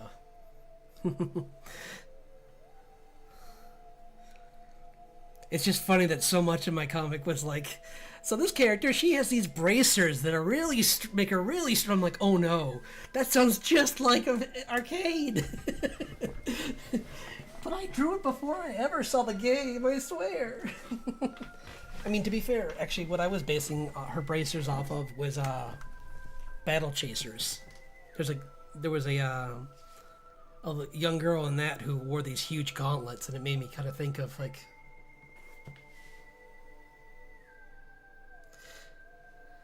yeah, I guess I don't understand. My only all right is the fair word for it. I wouldn't say terrible isn't what I would say, but it just looks all right.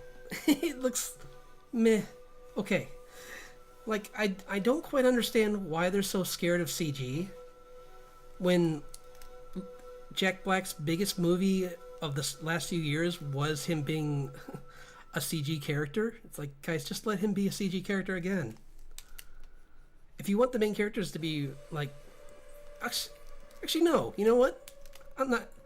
I'm gonna stick to this. Why are the main characters CG at all? I mean, why aren't they CG as well? It's called Minecraft the movie, not I was isekai'd into a Minecraft movie and now I'm the only thing in 3D. Or like I was isekai'd into a Minecraft mod and everything looks real and it's a like Cronenberg nightmare.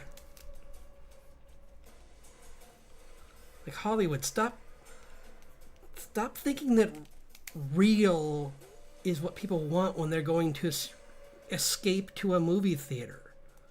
We want fantasy. We want adventure. We don't want our. Not all of us live in like 3 houses.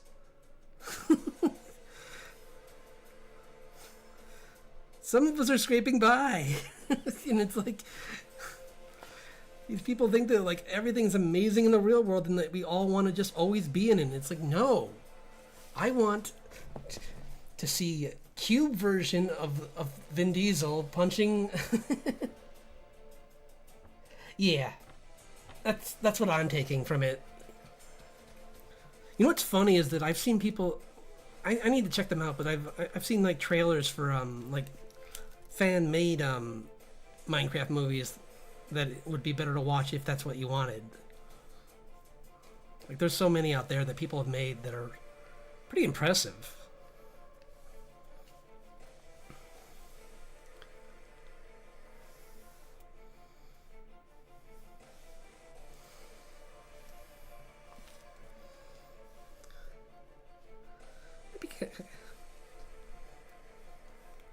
I'll figure it out when I get to this point. But it'd be kind of fun to give her. I don't usually do lace on a character, so it'd be kind of fun to give her something like she's got like a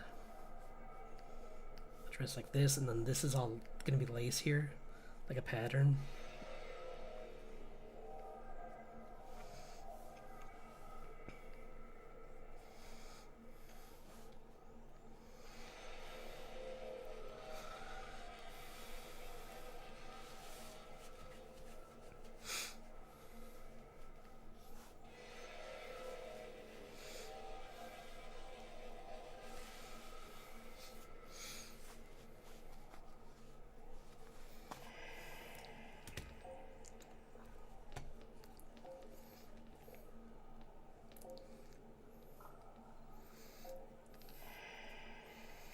Yeah.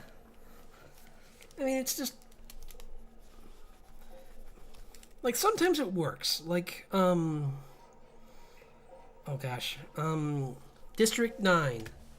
There's a good example of reality mixed with fantasy and it being good. But it wasn't fantasy, it was sci-fi, which is why it worked. I'll be right back. Need to get some water.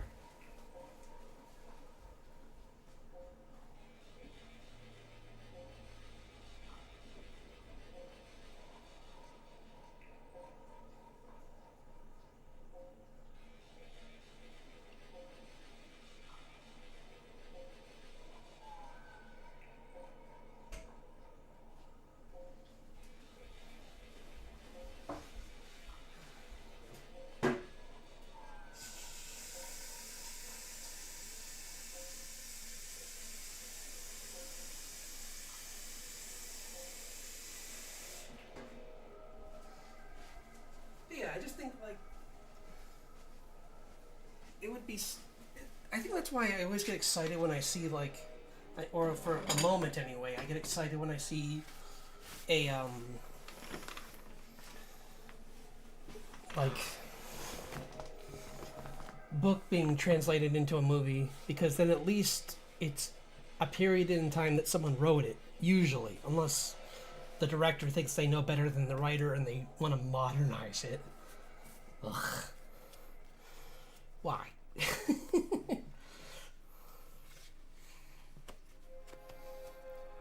Like,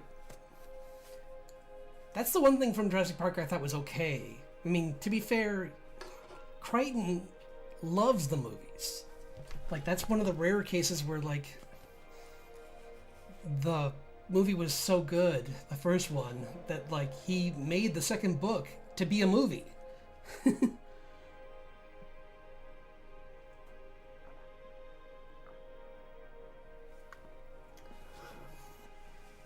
And then they ignored, and then they changed it, which, yeah, ew, gross, modernism. No thank you. Gag me with a spoon.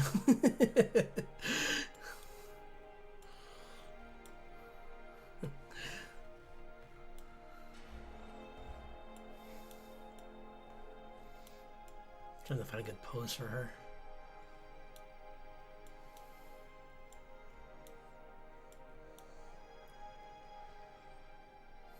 I guess this is a pretty good one. Just bow this.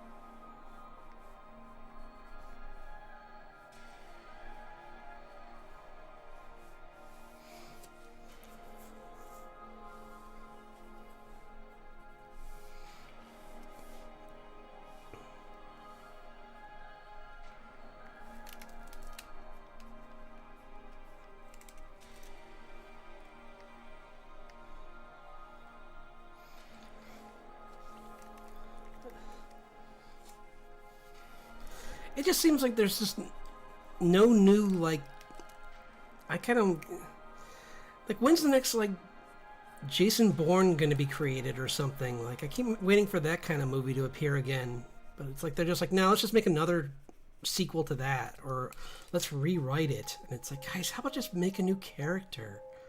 Like, you have great writers out there. Just let them do something with a new character.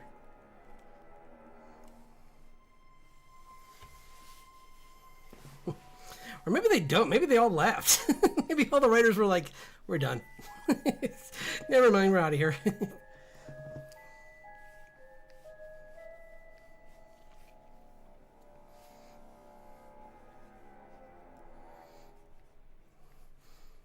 Like, this is clearly they don't want to listen to us. Like, they won't listen to actors because that's what happened with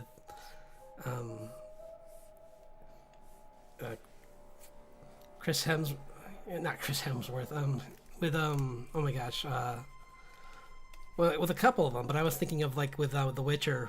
With my brain's forgetting his name right now. But yeah, they ignored him, so none of these people, no one gets that kind of very much respect, it seems, these days.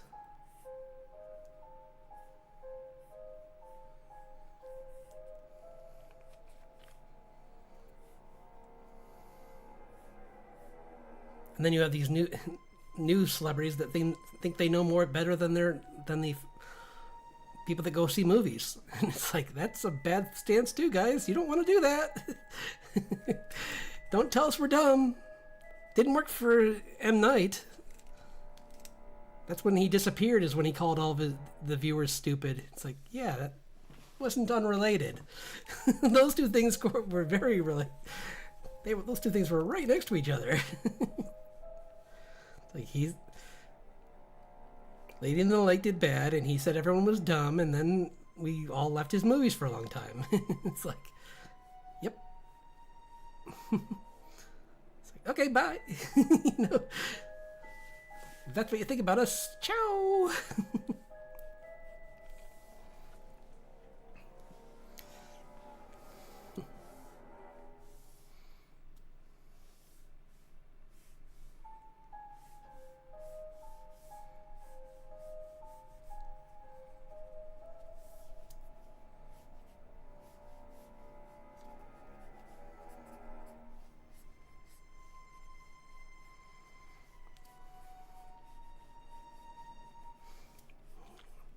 Giving her this Elden Ring level, like, spear. To be fair, she's a giant, so fair, that's the only thing that would work for her.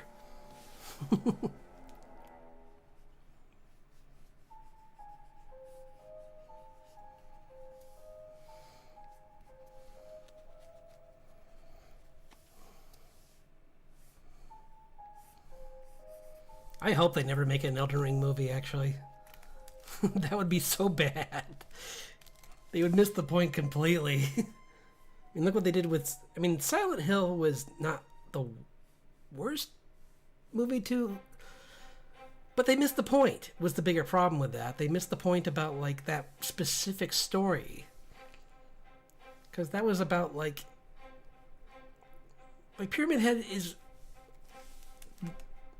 a very important aspect of one person's story, and I don't want to spoil why because the remake's out, but yeah, you don't just make him like the boogeyman that just walks around Silent Hill.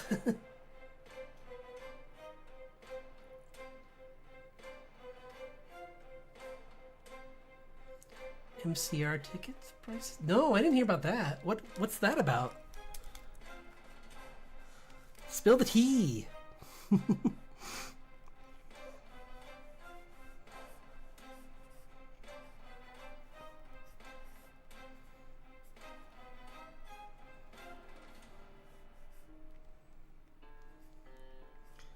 I needs to know.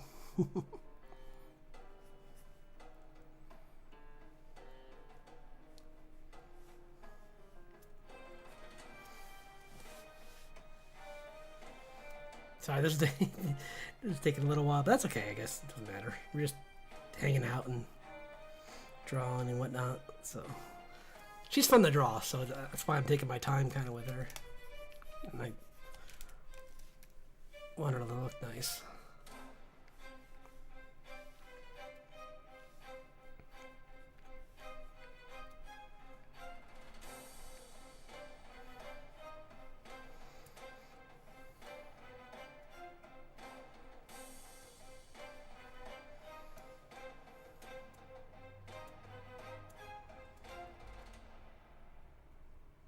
Yeah, no, it's supposed. I mean, that's what's good about it is that it does the one thing it's supposed to do, which is make you feel very uncomfortable, because that place is all about that. It's like just this like really unsettling place based on a real place that oh gosh, what's the name of that city? I think it's in Pennsylvania. It's a coal mining city that like a fire happened, and then like the mines went deep enough that like when the fire started, it just like spread everywhere, and it's been burning ever since.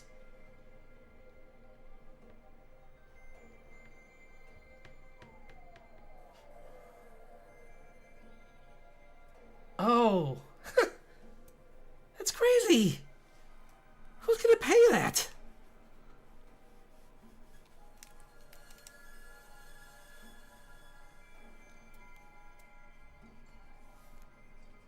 Do you get to hang out with them afterwards or something? Like, why would you pay that?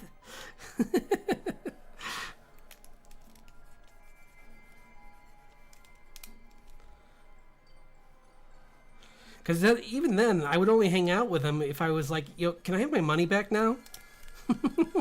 I, I, I walked in. I boosted your numbers. Can you just pay me back, and I'll leave you alone for the rest of the night? Bye.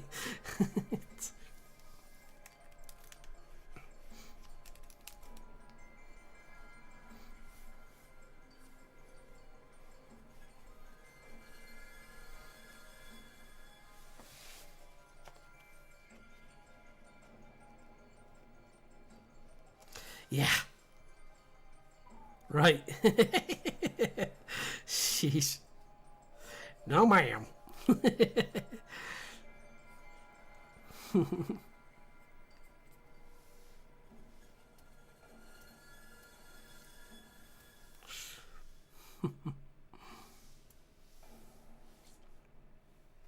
That's really wrong. Goofed that up bad. You know what I'm gonna do? I'm gonna draw her full leg, and then I'm gonna. That way it's easier to see what I'm doing wrong here.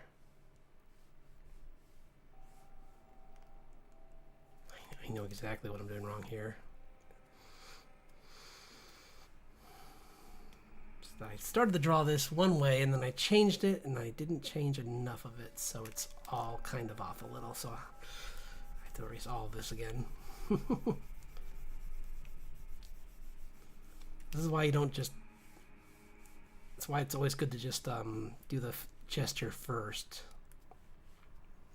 just to get down the shape.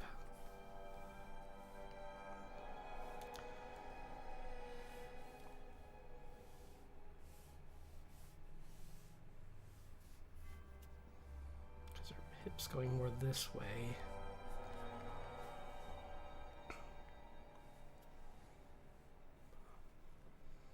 Torso is actually this way. So that's where I messed up.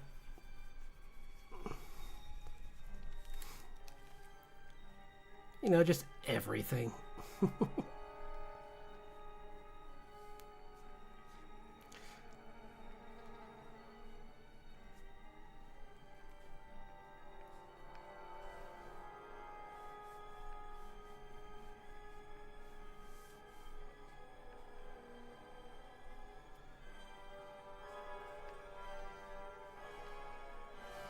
This array looks better like this.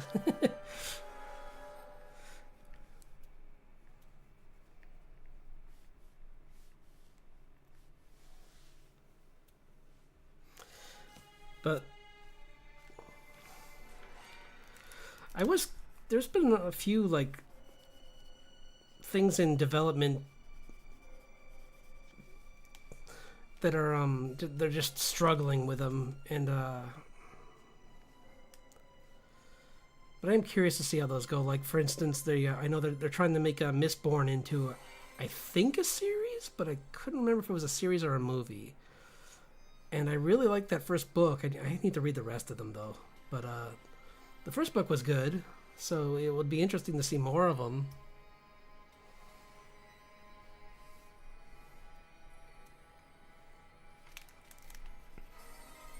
Although,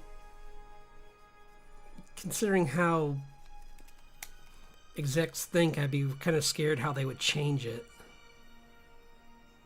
Which I don't know why they would, but they would still find a way to change it.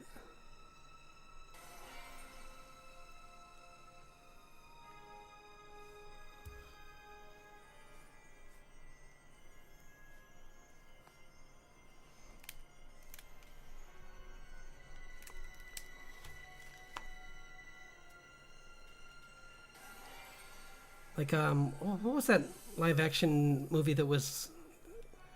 Maybe it's the, I don't know if it's the Moana one. I think maybe it is. No, it's, you know what it is? It's that How to Train Your Dragon one. Where they're like, this is a tale. It doesn't have to be historically accurate. But I'm like, but it's about Scandinavians. It has to be, they have to be Scandinavian. It's like, oh, I love books. They're great. There's an adventure in every one. Take a look, it's in a book called Reading Rainbow.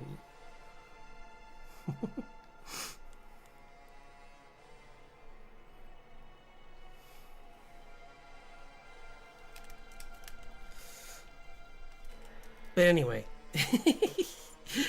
the I don't get why they think they can keep just changing these like,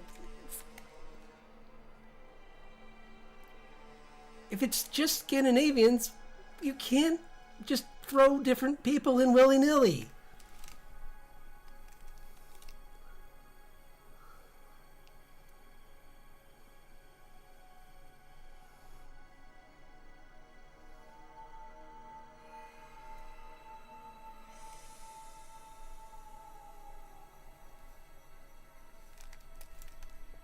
This is just a mess. I'm done.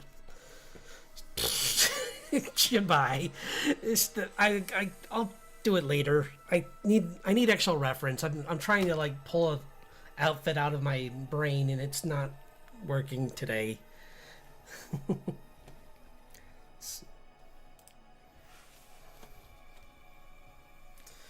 Yeah.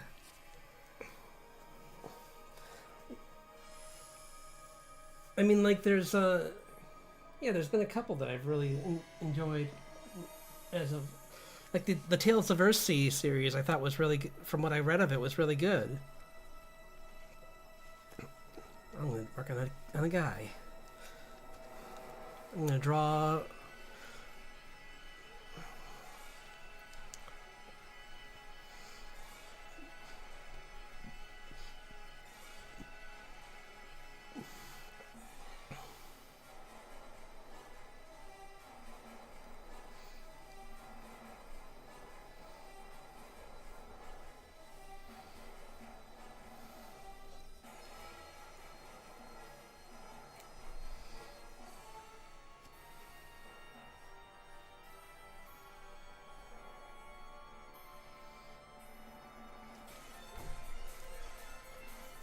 Oh man, how would he... Actually, that might be kind of fun. Nah. You know what? Yeah, I'm gonna do it. I'm gonna give him like a professor outfit. But he's gonna make it... It's gonna have his... You know what? It's still gonna be this. I'm not changing it. This is Cole we're talking... I mean, yeah, this is Cole we're talking about. He'd be as, like, over the top as possible.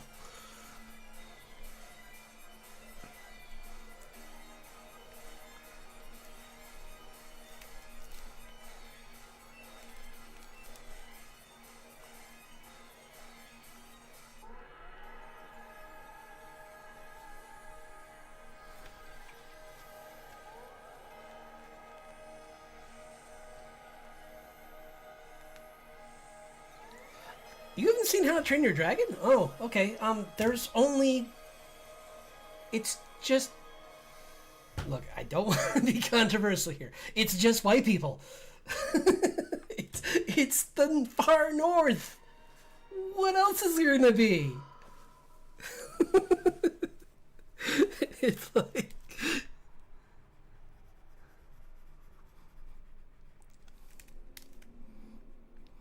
sorry, that's what Vikings were.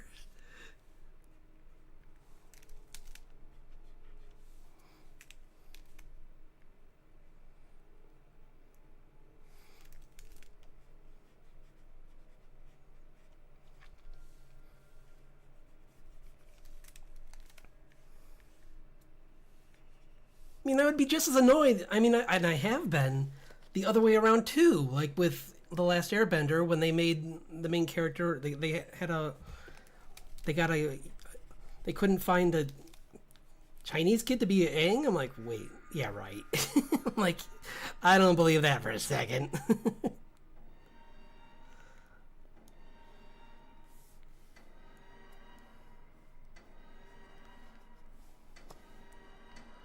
I mean, sometimes it does work okay. Like with that remake of the Karate Kid, I thought that that was one of the few movies that Jaden Smith did that I liked. Was him as in the Karate Kid remake. I thought he did pretty good in that. I mean, it also helped that Jackie Chan was in that. So, you want to buy me over? Just put in one of my favorite, my favorite martial artists, I guess.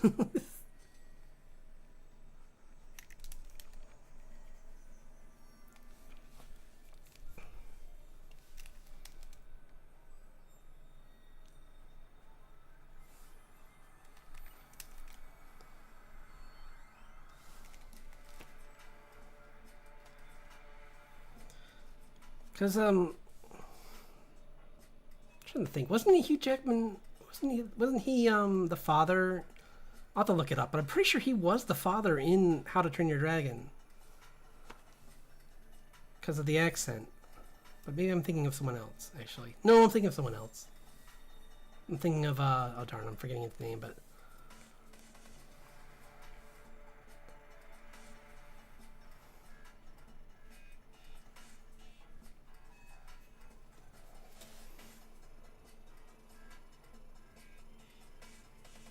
Yes, they did.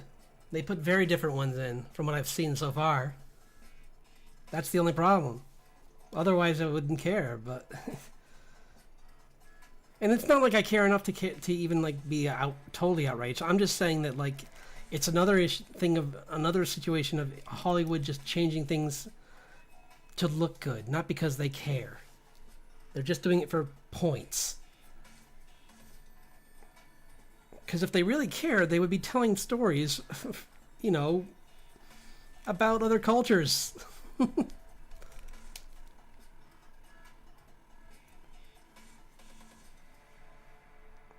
But they don't. Because they don't care.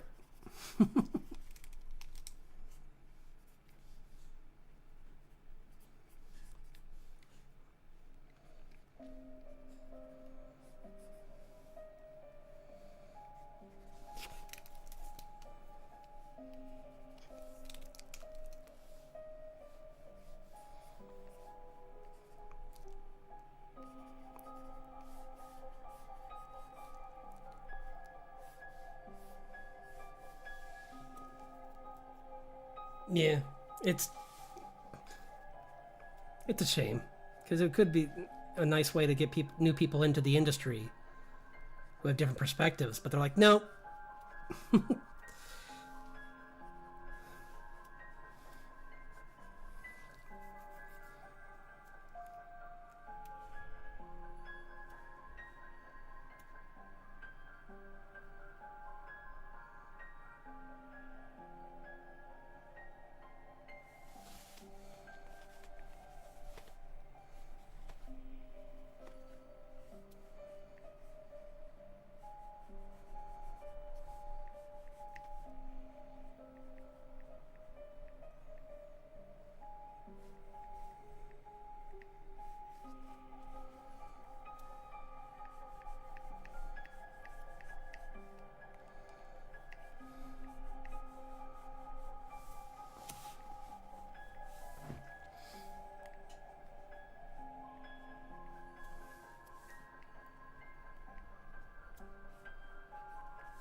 I guess I just gave I gave Cole a Pokemon.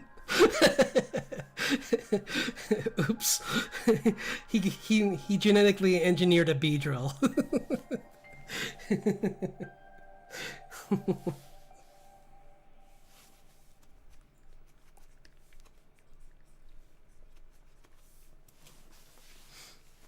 Well, Beedrill mixed with a Scyther, I guess. It's got the Mantis arms here.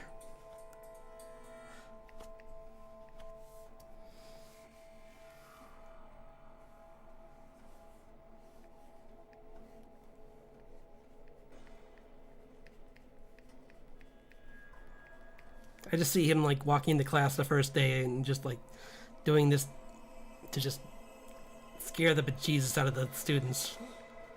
Just like having like like an army of insects just come out of it. Hidden portals on him that make it look like they're coming out of his coat. It's like, yep, it's gonna be a fun year. Gotta find some way to find joy in the job.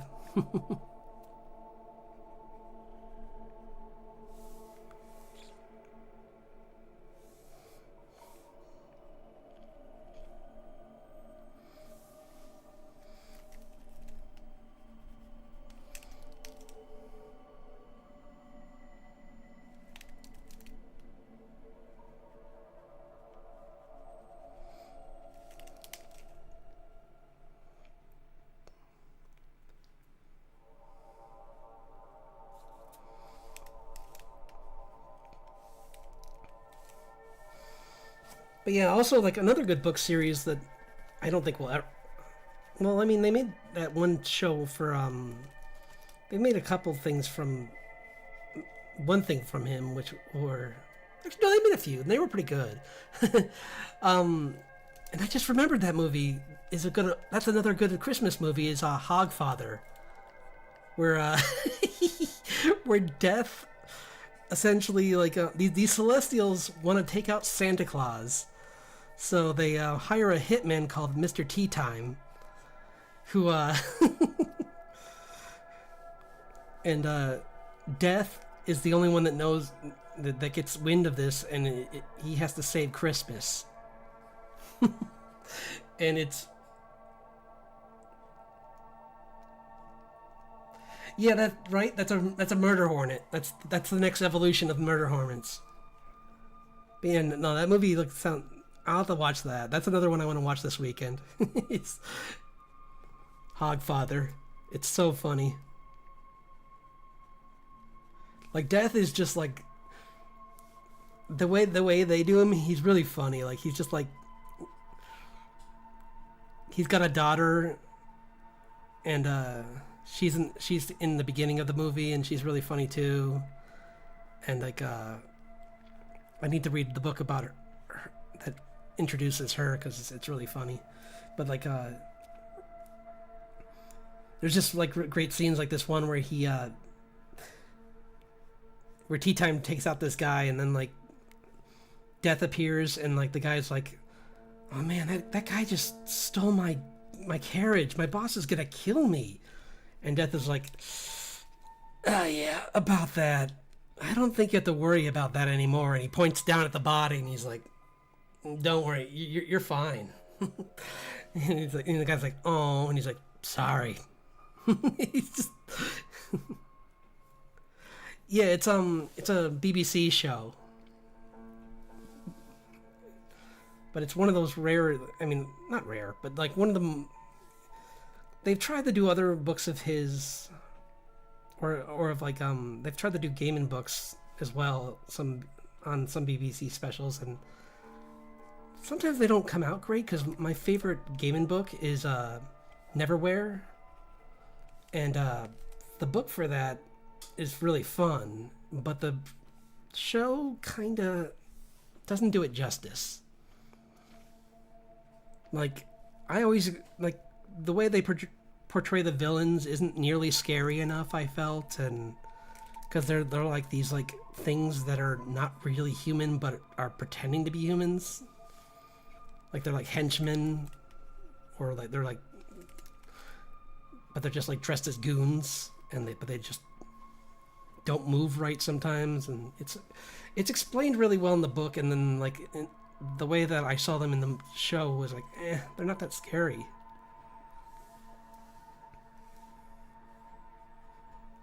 But I've had that happen with shows before, where I'll think of like the way I imagine it from the book. It's far scarier than anyone could ever think of. I mean, that's probably why a lot of Lovecraftian books haven't been made into movies. Because it's just a losing...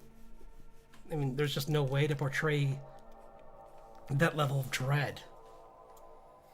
Like, you can...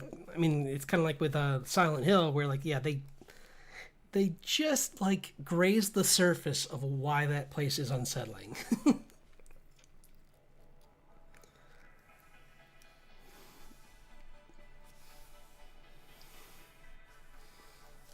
Like I'm gonna work on some pages. Oops. Oh, by the way, I'm working on a new model. I guess I just spoiled it by going here, so I'll just show this. But yeah, I'm just making a new version of my character, and I just need to clean. I want to fix some parts up, but this is gonna be a VTuber, so.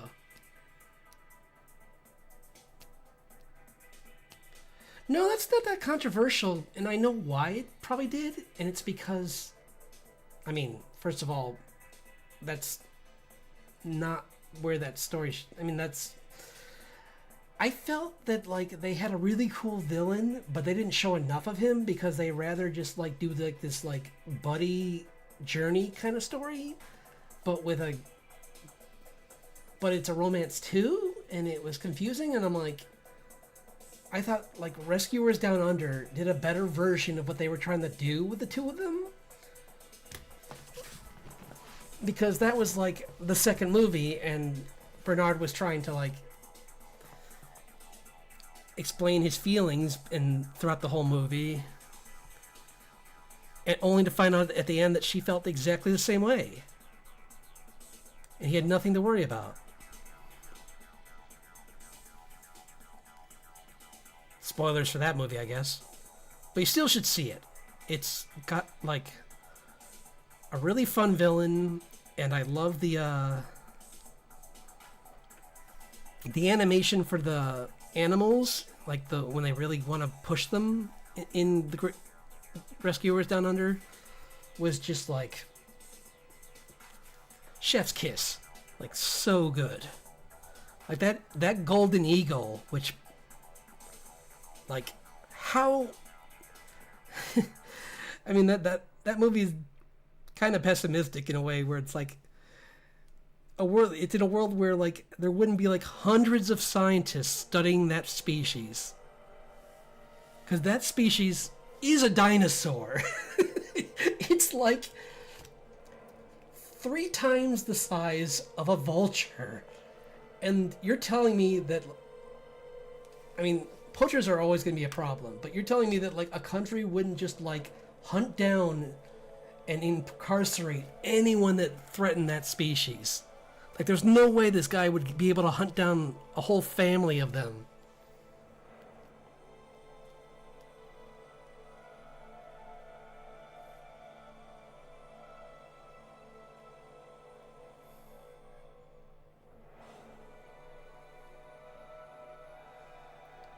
Like Hollywood movie.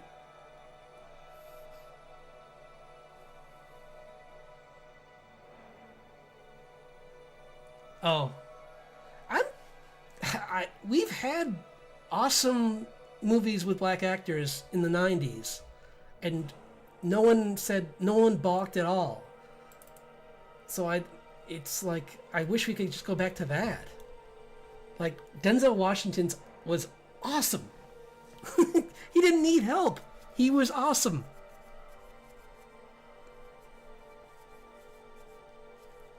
So I don't want the point of what I'm saying to be like that there should be less of anyone's being represented. My point was more just stop putting people in things for the wrong reason.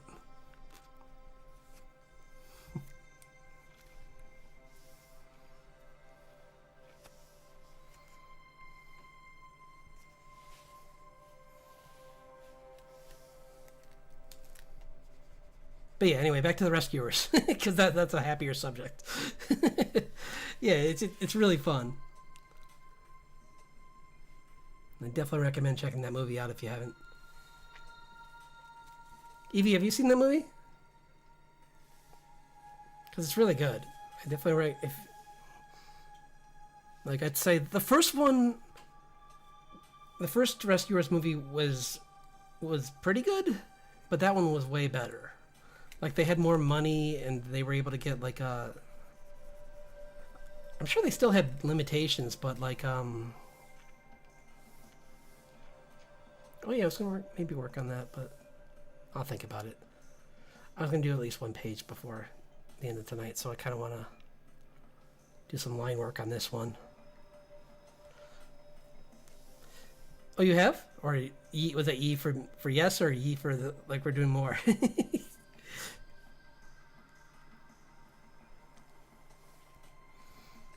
Because yeah,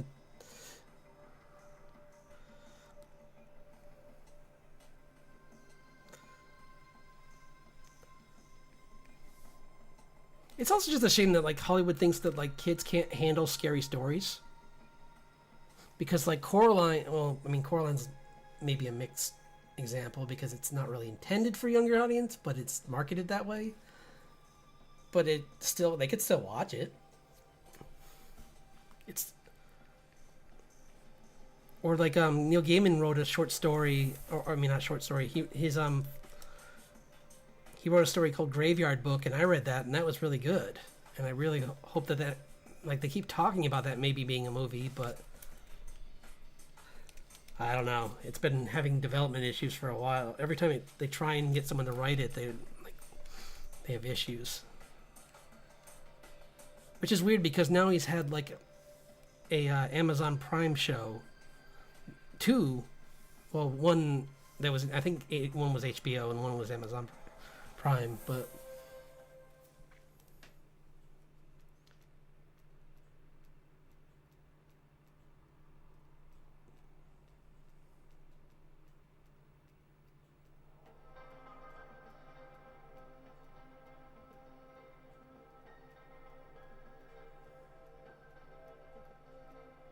oh, you're fine. I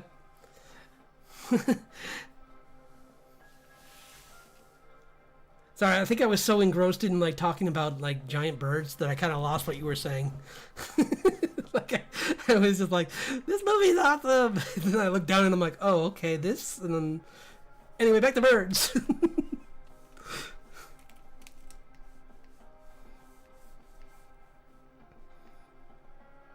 So you're fine.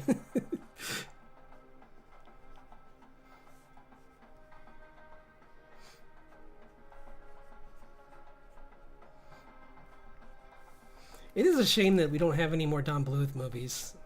Although I don't know if his. I mean, it was a lot of swings and a few really good hits with him. Like, American Tail was great. Five Goes West was good. Narnia was not Narnia. Secret of Nim was awesome. It's one of my favorite. It's in my top favorite animated movies. Like, I mean, it's just so crazy watching that now and being like, kids watch this, and it's like, oh, okay. Story of a mother that has to go through some crazy things to save her child, who's not even dealing with like a fantasy element. He has pneumonia, which is really scary. It's no joke. So like the fact that I guess the one thing they had to change for the movie was in the book she was called Mrs. Frisbee, but they felt that like that brand would having that brand attached to it would might mess with the story, so they just changed to Frisbee, which I think is fine. She's still the same character, so it doesn't really matter.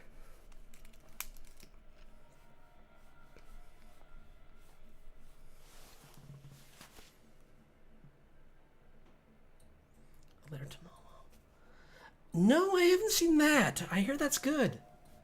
I keep meaning to. It's like one of those things that I'll run across once in a while, and then I'm like, maybe I'll watch this one, and then I forget, and then I. But yeah, it's on my list.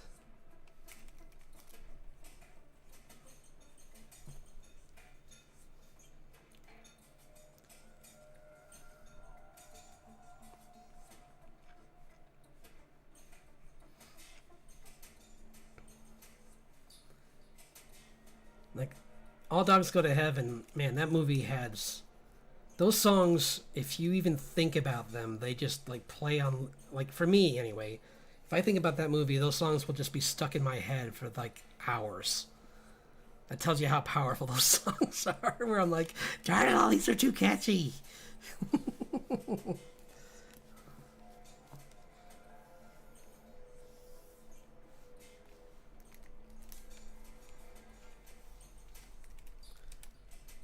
I thought one cool thing though with Secret of Nim was that they took reference from like older movies. Like I think one was like Jason and the Argonauts. Like I think they took like a sword fight from something in there, and like from another movie with some of those actors. I forget what that one was called though. But like the final fight between like the villain and just like some guy is pretty much like shot for shot a recreation of a sword fight in an older movie that I forget the name of right now. But it's just so cool seeing that kind of like almost like rotoscoping, but like not, because like it's so different because they're animals. I mean, well, not really anthropomorphic because they're still standing like a rat standing on its legs would stand. But like, I mean, they're holding a sword though, so. Oh gosh, I hope they don't do that. I mean, they are kind of smart, but I don't think they're that smart.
The delay always messes with me. Which movie are we talking about?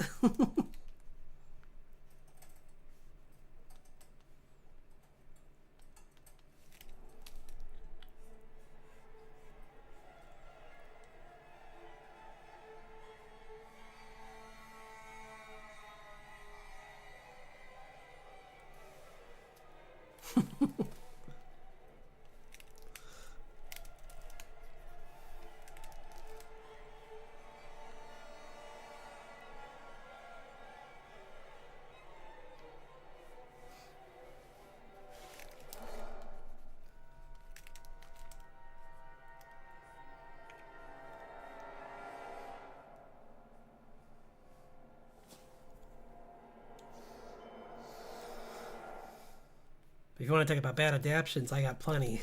Like the when Ghibli tried to make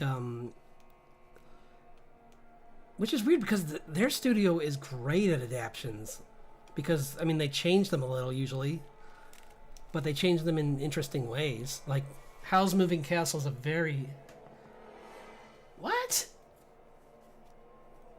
Jason and the Argonauts. Not Juggernauts. Argonauts. It's an old, was it Ray Harryhausen? Did the special effects. It's like stop motion monsters, and it's really good.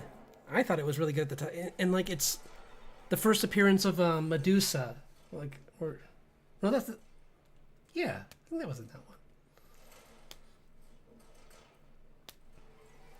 Because it includes parts of the Odyssey. So like they fight the Medusa and they use the shield to block her vision. It's an older movie. It's good.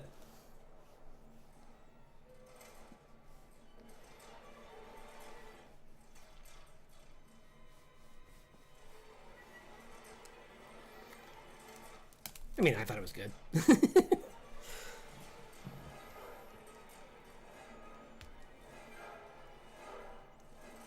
What?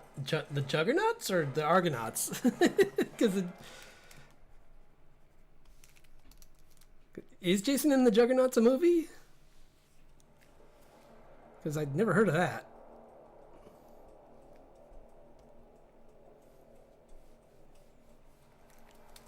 Anyway.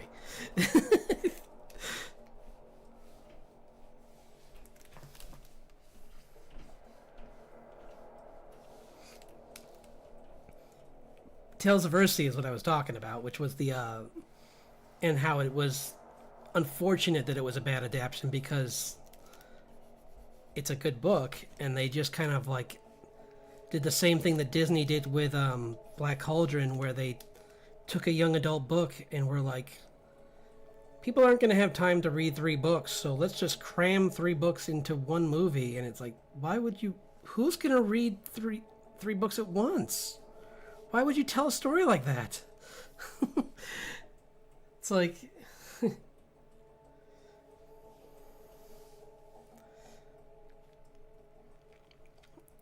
because the story in that in the animated movie that made by Ghibli, like the animation looks great because it's Ghibli, but the story makes no sense because it's 3 books. Like they try and do their thing of like focusing on what would have been probably a side character in the story and ignoring the main character and making him important but not important. It was confusing. Which is a shame because like they're usually good at finding stories with female leads and writing really good stories. Oh. Anyway. But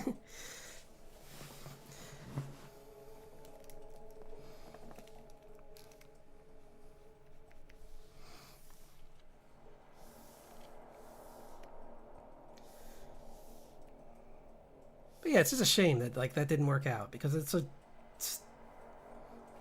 they're usually really good about telling stories and like finding great authors from usually from England, like English authors, and because he loves that, like he like Ghibli's obsessed with like European authors and well, and not just I guess not just from like England. He likes all over Europe and yeah. So.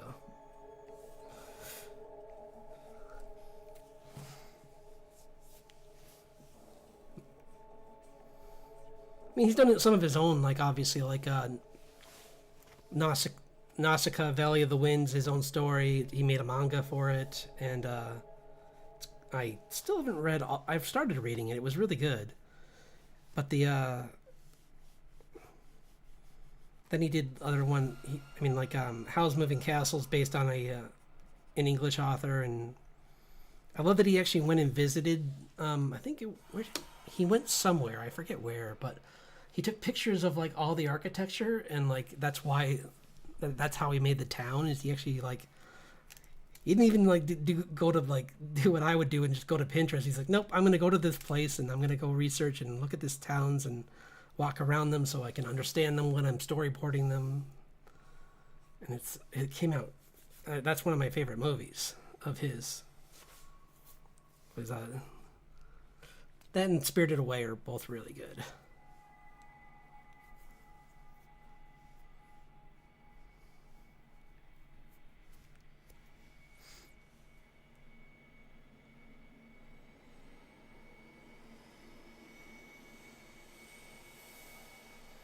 Withering.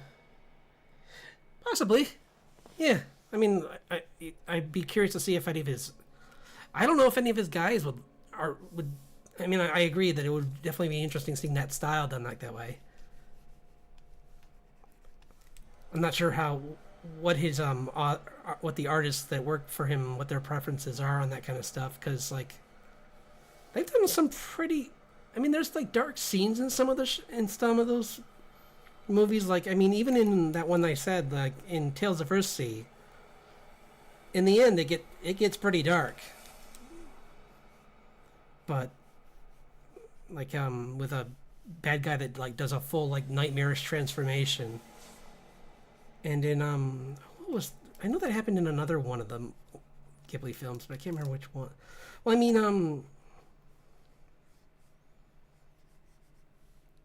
mean there's usually it's Princess Mononoke. Oh, you mean traveling? Yeah. Well, in his defense, I'm fine with it. I love the fact that he's more about like he wants to like live life. I mean, like he wants to actually like reference things from real life. Like in Princess Mononoke no wait I'm sorry, it was in Spirited Away when they were drawing the scene with Haku in dragon form. They were having issues, and he's like, it should move like a snake. Do you guys not know how a snake moves? And they were like, kind of like shrugged, and he's like, go outside, find a snake in a tree, and watch it move through the trees. I think that's just funny that he's like, no, you can't just like, this isn't like a shonen. You can't just like rush this. This is a film. Like I mean, to be fair, he hates anime.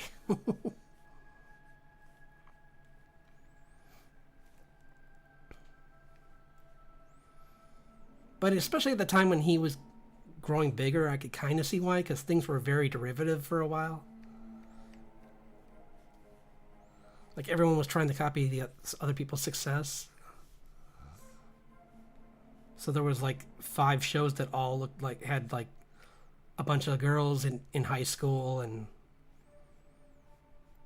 there was only a few things that stood out more, like Sailor Moon, where like they were actually trying to tell a story. And that's not shonen actually. So never mind.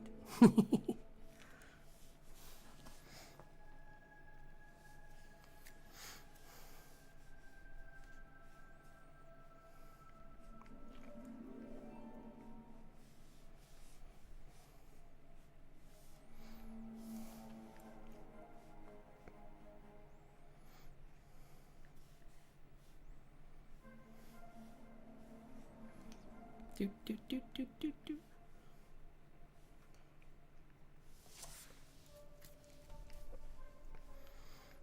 Yeah, this is the introduction of the one of the bounty hunter characters in my comic.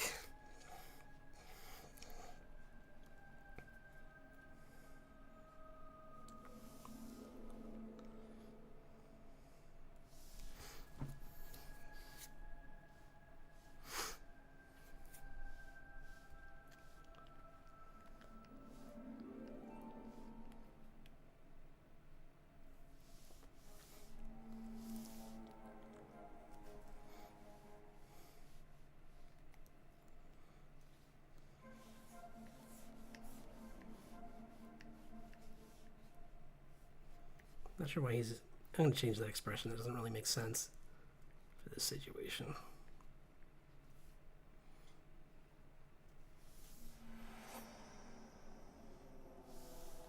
or not that level of anger. He's just annoyed. He's not enraged. Because they're in a hurry, and these bounty hunters are holding them up.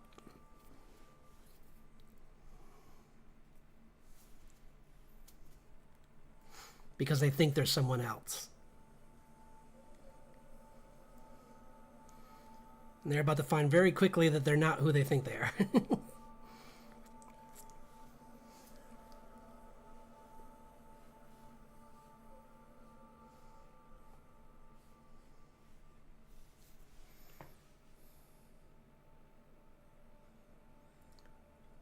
Oh, I'm not entirely sure. I mean, what I'm thinking of is like I want to get at least 20 pages.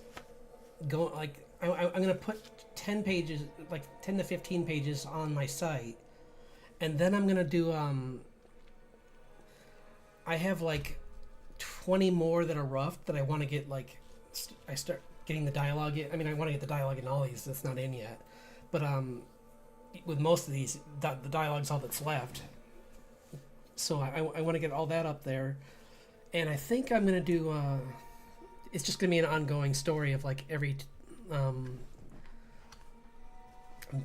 gonna try and aim for, like, I think maybe. I mean, it's hard to say. I'd say honestly that the way it's moving now, like 2 a month at first, maybe, but we'll see if I can do it faster. I will. And they're going to be released in like ebook form when they're collected into like sections of the journey. Because like I was saying with Evie earlier, it's going to be they're traveling from town to town to get to this forest, because it's not like it's nearby. It's a ways away, and they have to like stop a few places before they get there. So it's going to be like every village they end up in, they're held up for a moment to do like something to help them move forward.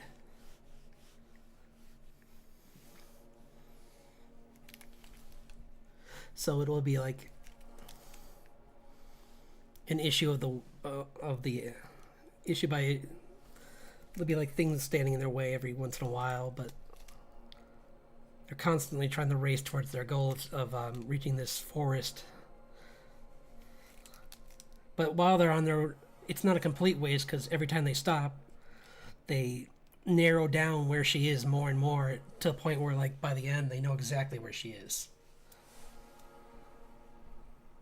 Because she's moving too, like, and they know that. They know that like once she finds out what's going on, she's not just gonna stand there and wait for them to save her. She's been in this forest for months now. She knows if there's an issue, she needs to get out of there.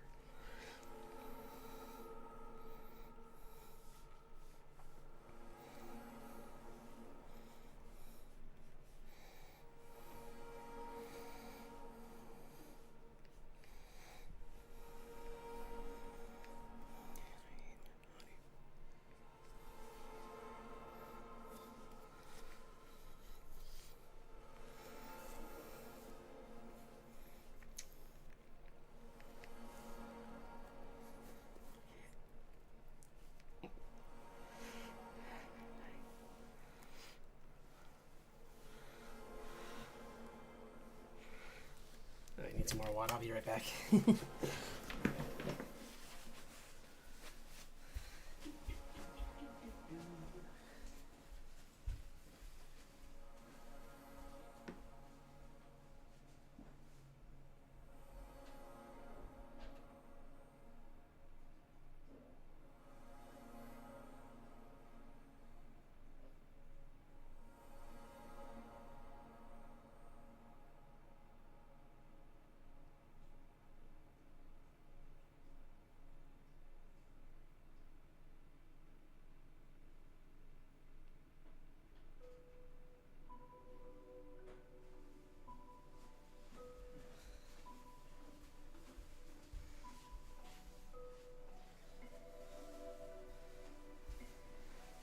first collection actually might be up until they get to the first village, because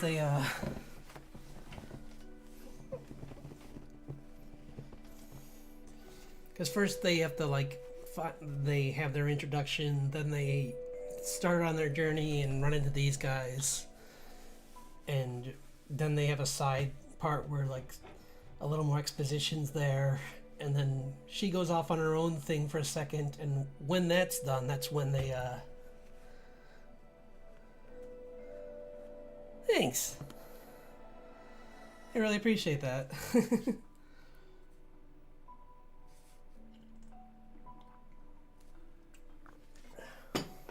I really like these characters. I was surprised because they weren't my original characters, but in a way I think they're better. There's just something about them that just seems like my other two guys were kind of like it was going to be more of a like slice of life with these two characters who were like just trying to. Well, I mean, it was like I've shown them that it's that guy, that the bug guy, and another guy that controls Earth, and they were just going to be like stuck in a town where they had to like do community service kind of because they were on the wrong side of a battle.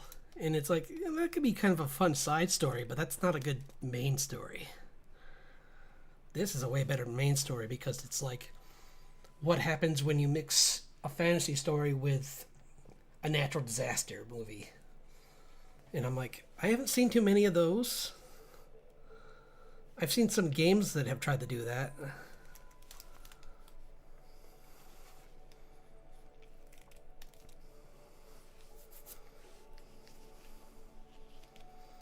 But I haven't seen too many like comics do that.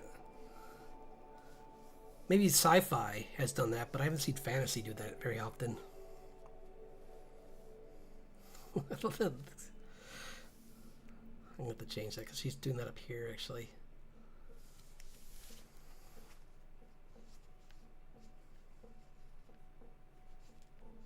She could still be working on that. She's trying to tune her guitar. Like, come on, stupid thing.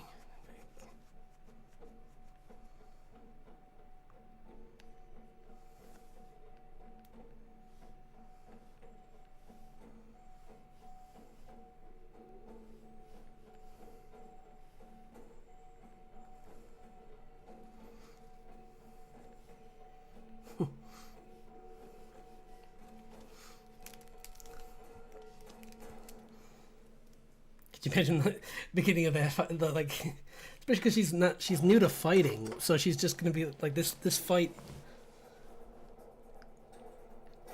pretty rough for her, because like she's not used to. I mean, she's done some training, sparring with her father, but she's not really like been put in a situation where someone just like thinks she's someone who's far more dangerous than she is, and is gonna come at her full force.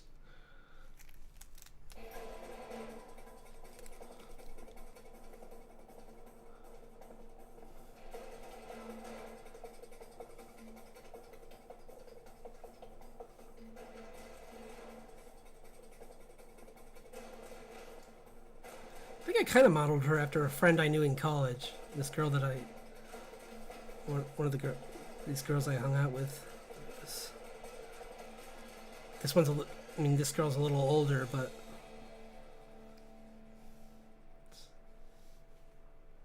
that and like just some traits from people I know.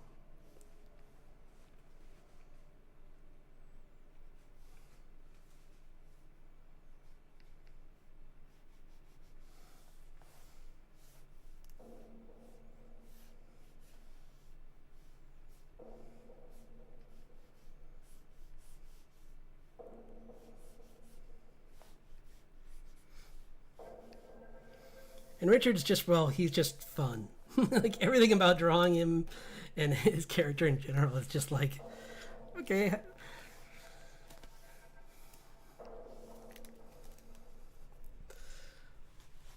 What would happen if you put like every like middle-aged like tough guy from a movie into a fantasy setting? where he's just like, "Yep, I'm no nonsense. I'm not gonna yell my attacks or just stand by and let you do what you want. I'm gonna sneak behind you and I'm gonna just take you out really quick." Because that's what he's trying to do. He's despite him being having such a like destructive like loud weapon, he's covert attacks. So he knows how to mess with people and get the upper hand in really chaotic situations. I mean, he fought elves, which are way stronger than humans. Like winter fairies in general are no joke, and he fought some of the worst.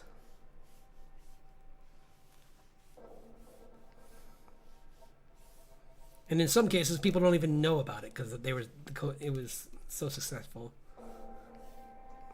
It's like, oh, we don't know about that race of dark elves exactly. It's like, yep, we kind of expunged them very fast and quietly.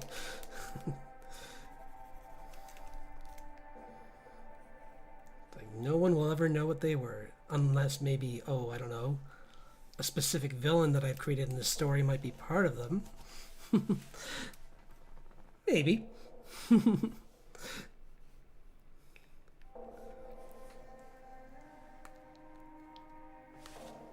Yeah.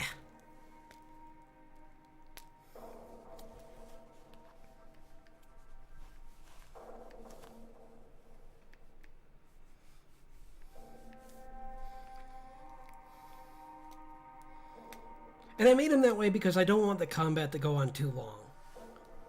Like, don't get me wrong, I love a good anime fight, but sometimes you want Gojo instead of Luffy. You want the guy that walks in and is like, okay, everything's done because I'm here. Or in his case, the All Might. Is it probably a better reference comparison? Maybe not. Strength what? Well, I mean, he's really strong though, so maybe.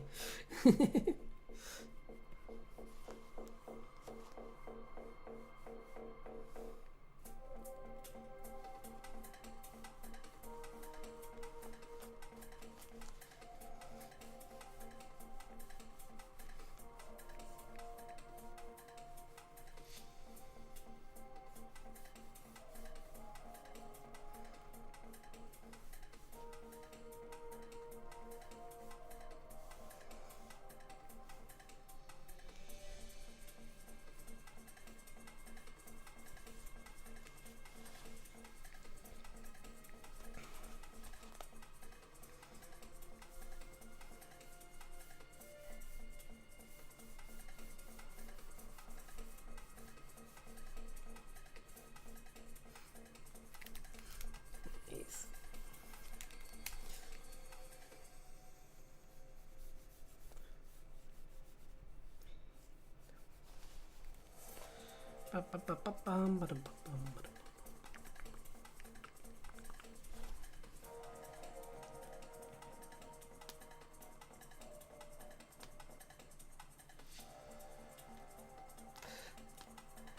Yeah, me too. Did you see the last episode though? Because like what they do with his character is really interesting. But like, I like Scrawny One just because like seeing you get to see more of his personality. I mean, for in more ways than one. Because I mean, for one thing, when he's hulked out, he kind of doesn't show. He only shows a couple expressions. Because usually he's doing it when he's like about to smash someone. So he's either like smiling to keep everyone calm, or if no one's around, if there's no like civilians around, he shows his real face and gets mad and just destroys.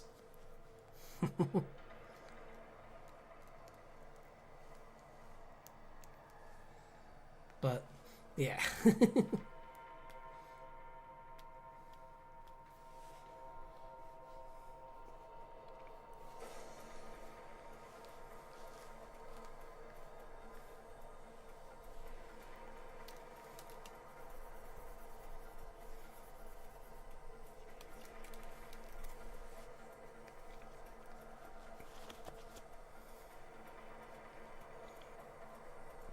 Yeah, I've hit some of the future episodes of that of the next season already spoiled for me, so I know what's going to happen, and I think where it goes is pretty interesting. Like what happens to everyone in their like end story, and that is really nice. For the ones that I've heard about, I'm sure there's ones that are that are actually sad because I'm not sure who's going to make it out of everything in that story.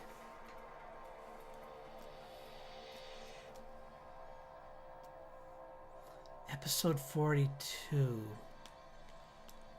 I don't know where that is. Actually, I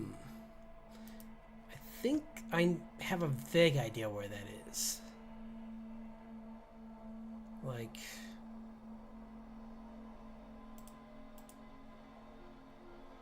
Do do do do do do do.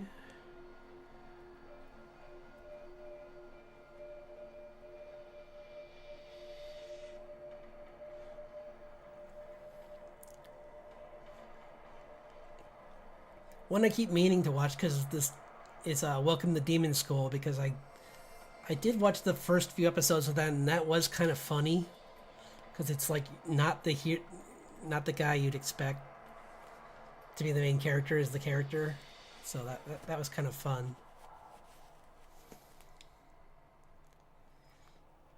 But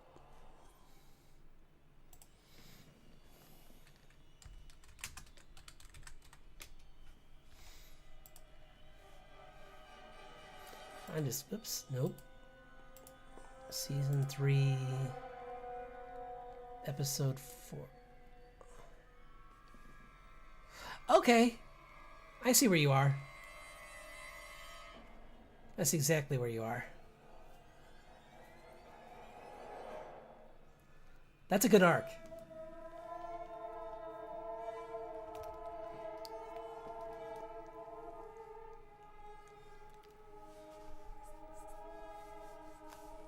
Yeah, the camp.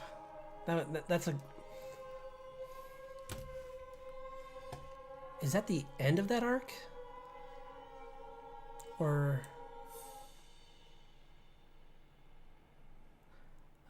no, it's not. Maybe it is, because it wasn't that long.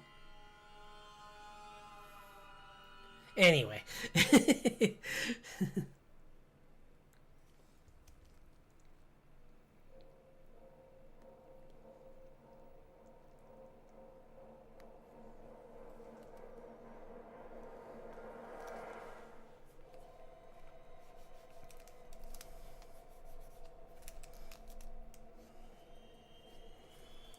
It is funny though in that show. I mean, they can't really explain it in the show as much because it's more about in the actual manga. But like, All Might looks like a American comic book character, and that's the joke in the manga is that he's drawn like a. He's got the dark shadows of like a Mike Mignola character, like when he drew Batman or when he drew Hellboy. And seeing that in a manga with like characters with like big eyes, it's funny seeing that like those two things clash with each other.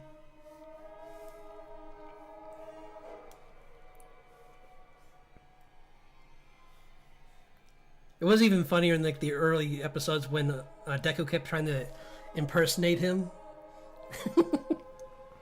And he would get the dark shadows on his eyes, but it looked really weird.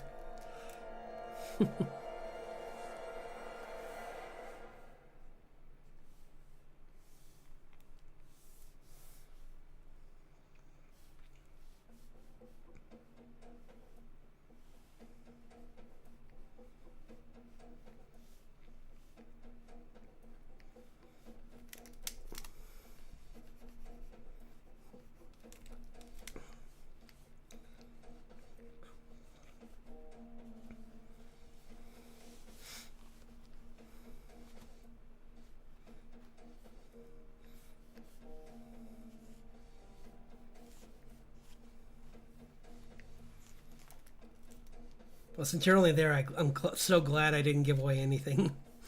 because there's so much that happens later, but I won't spoil it.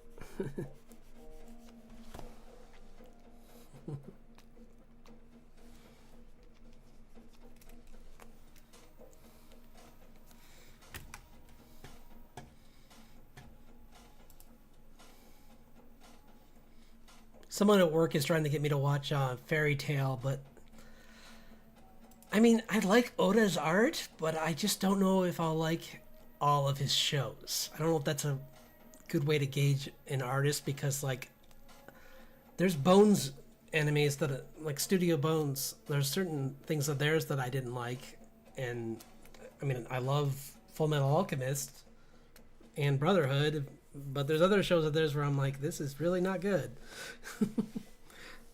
I don't even remember offhand, but there are just certain ones where I was like, no.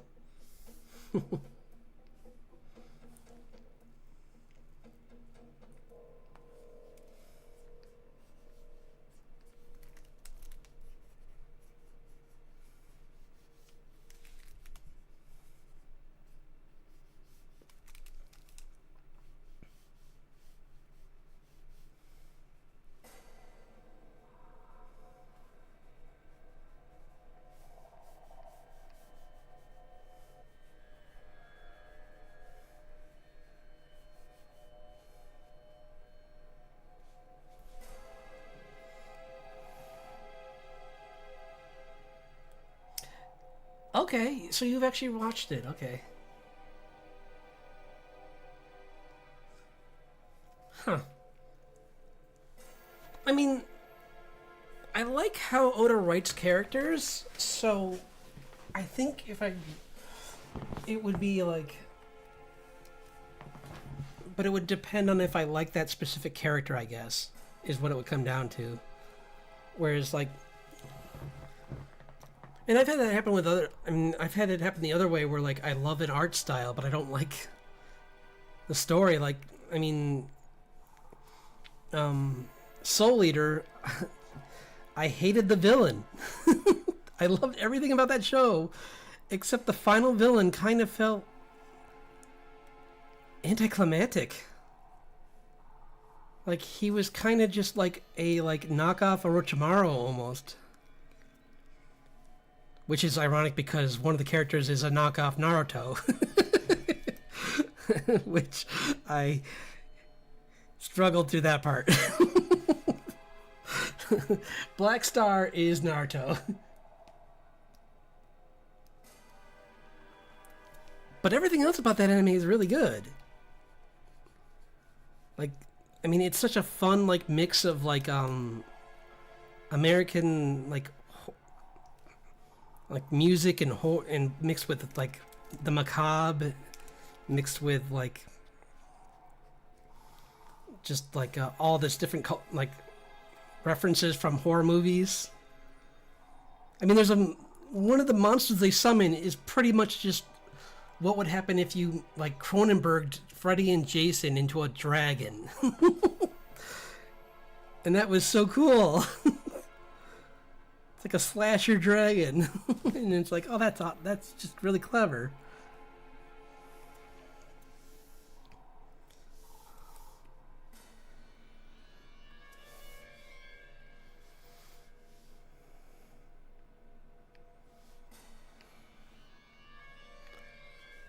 But the villain, even like some of those, I have to check it out because I keep hearing that. Like, well, the whole witch storyline was not in the show at all. Like they had Medusa there, but she's it. Like, and there's like so much more in the manga that explains like the history of witches and their connection to the reason they're in opposition against the Reapers. Like, I don't think that was really explained very well in the anime. Maybe it was. It's been a while since I've seen it, but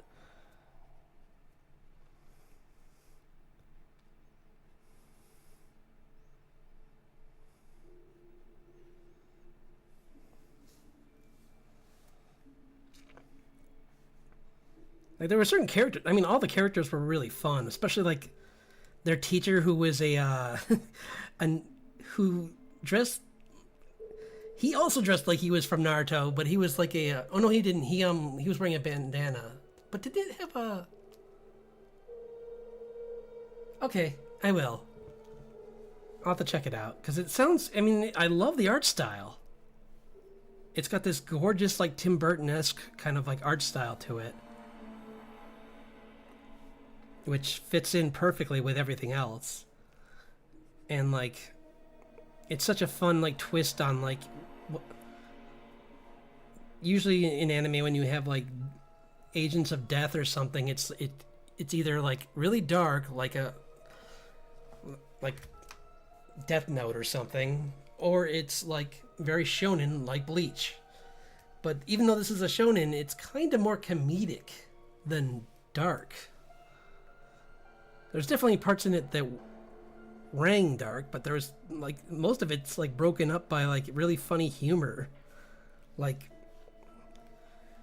I mean, there's a reason like I based my villain a lot on Stein because of that, because I want a villain who's kind of like bouncing in and out of sanity.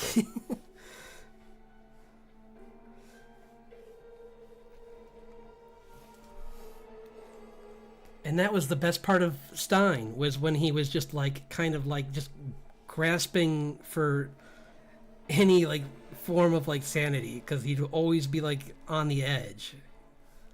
Partly manufactured, that was, but like, and I'm sure in the book, in the manga, they do it even better.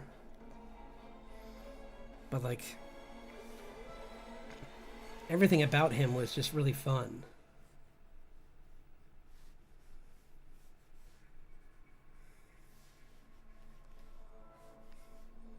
Yeah, I listened to this one YouTuber like go in and explain everything about that show and like everything that it represents, and like it was really. I wish I could remember it offhand, but it was just kind of cool listening to all that.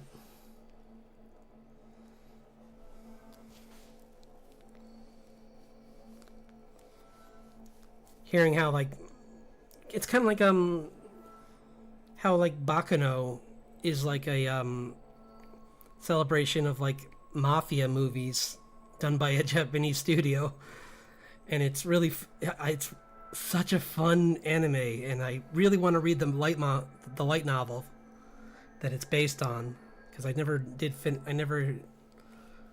checked that out, and I'm curious to see if it went anywhere else, because it kind of just ends on like a like and then the adventures continue kind of moment. So it's like the books could have kept going.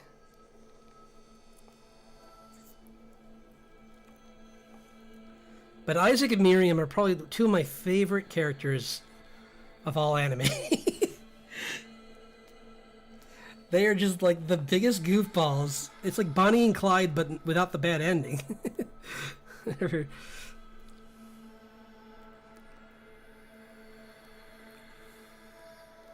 They're just like these two like.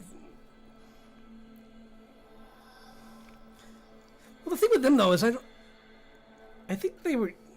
No, they weren't like overtly like showing affection to each other, but I'm sure they cared for each other. But it was more about just like they were just over the top all the time. Like everything they did had to be like just crazy. Like one time they stole a gate off of someone's house, off their mansion, because they wanted to prove they could. And it's like, oh, okay. I mean, I don't know how you're gonna sell it, but go for it, I guess. And then they stole from the mafia, and that's how the story starts. Is they're on the run because they don't want to get killed by the mafia.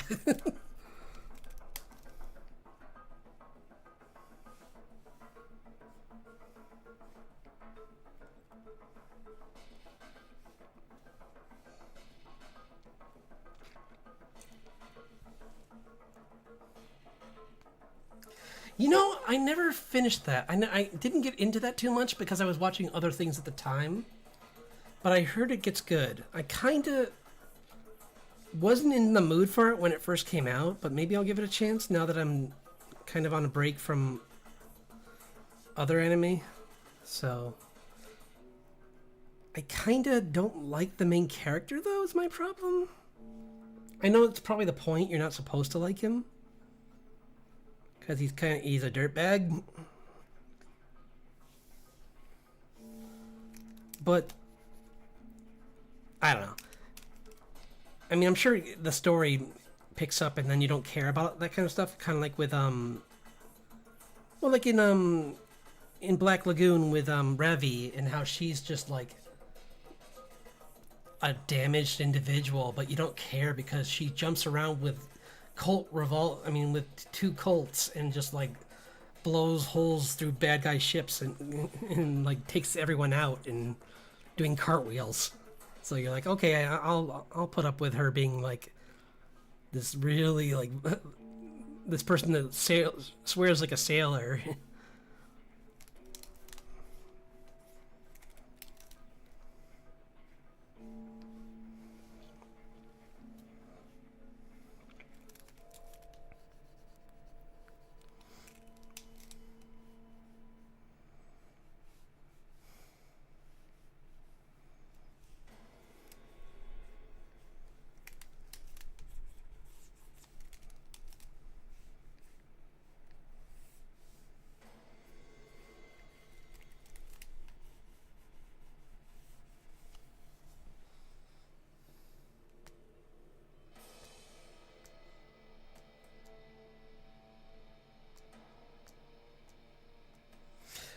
See, that's what hurt me, was the style.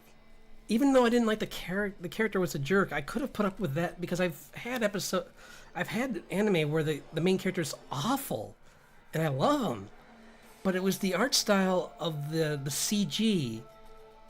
It's what Blue was talking about in a friend of mine, Blue. She was talking about it in a recent one of her art streams, where where, like, the CG just doesn't mesh with the art style sometimes, and that really pulls me out. Like, there's that scene where he first gets the power and he's fighting those zombies, and I'm like, it just looks like a bunch of gobbledygook on the screen. I can't read what's happening. And, like, the way he attacks with the chainsaws, I'm sure it's supposed to be that way because he's not a trained fighter. Except he is, because he's working for the Yakuza, and he's, like, you see him taking out things with a chainsaw, which is the worst weapon to fight with because it's a chainsaw. Chainsaws are the worst thing to use in any fight. So I don't know why. I mean, I know they explain later on, like, it's the fear behind them, because that's the power of his demon. But I think there are better weapons than a chainsaw for fear of being cut or whatever he is. Like, oh, I don't know, a Ginsu knife. Like, far more people get hurt in the kitchen with one of those than they would with a chainsaw. Usually the trees are a bigger issue when you're using a chainsaw. Like, a tree could fall on you.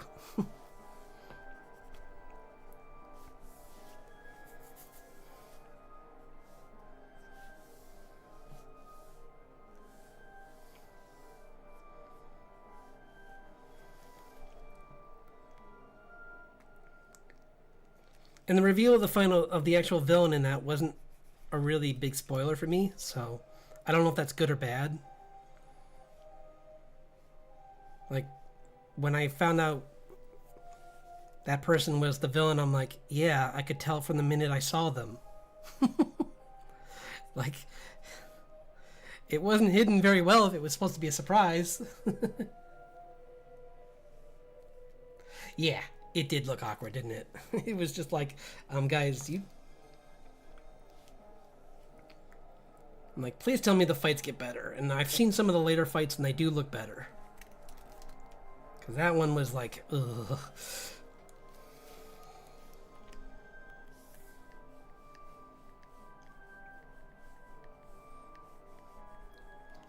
I love this kind of shot when you have, like, the villain, like, coming in silently behind and they think they have the upper hand. He's just, like, coming in, like, super, like, deathly quiet, and he's just like, yeah, I know you're there.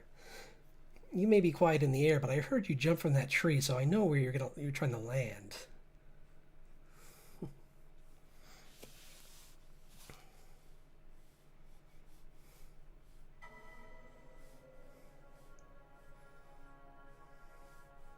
Well, this bounty hunter is really smart, so it's not like it's gonna be a quick fight.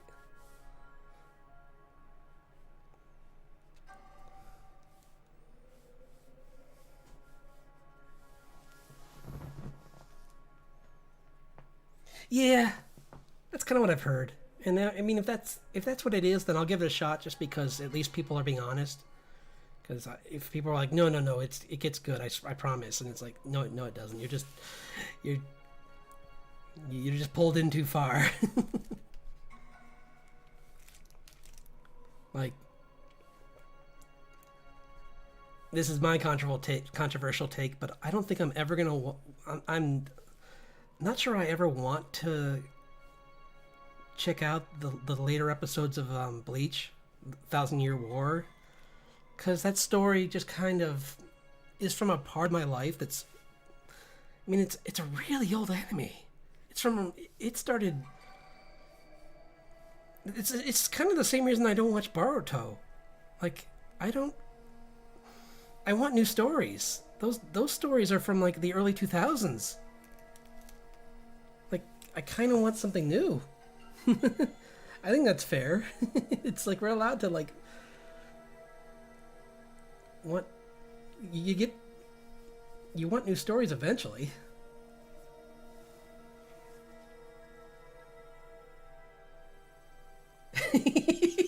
That's great, Evie.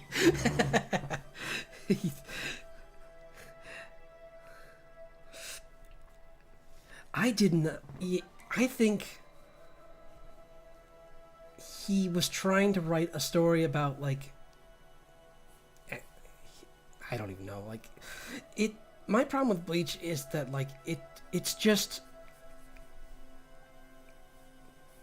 It's like the same problem that Kingdom Hearts has, kind of, where it's like they don't know what to do with the female.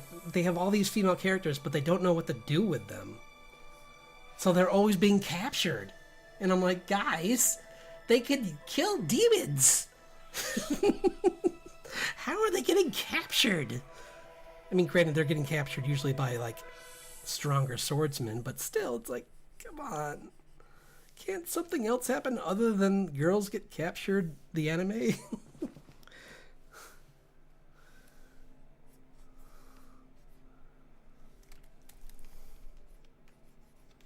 I mean, as much as I joke about that Kingdom Hearts thing, it's like at least the story wasn't about that.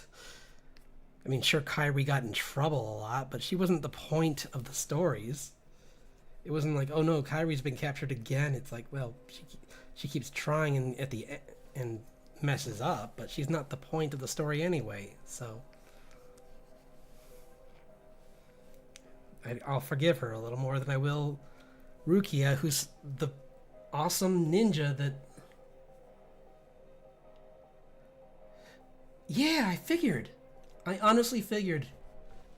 Because I saw the art and I'm like, sure, it looks like more produced, but it's the same thing. It's just.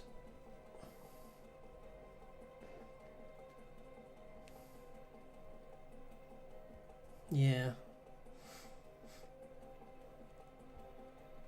It just, like, they just changed so much, and I just wish they had. If they really wanted that stuff in there, they should have done it sooner. Like, I know a lot of the spoilers, like, the medical Shinigami is actually bad actually, but I'm not really sure why she. I guess she was just like a sleeper agent, maybe is what they do with her. I'm sure something dumb like that. But they should have just done that sooner.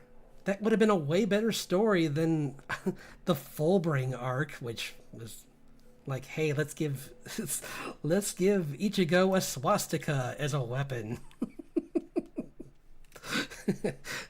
I'm like, guys. Look, guys, you know what that means. I don't care what way you try and spin this of like that symbol has another meaning. As far as the pop culture is concerned, no, it doesn't.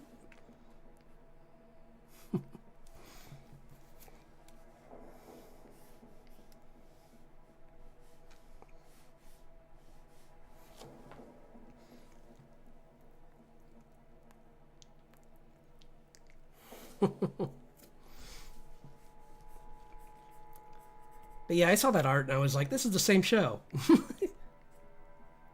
And it was bad enough the first time when like it gets to the end of the show and it's like, so you can be we admit you in, and I'm like, guys, he's been doing your work for you this whole time. What do you mean you're allowing him to be one of you? He's been one of you. What are you talking about?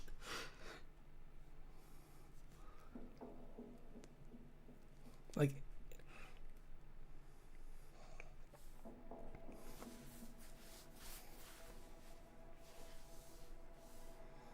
it was also weird that in all that show,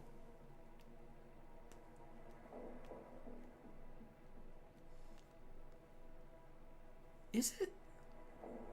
Oh yes, I think it is. That's what it is. But it's the other way.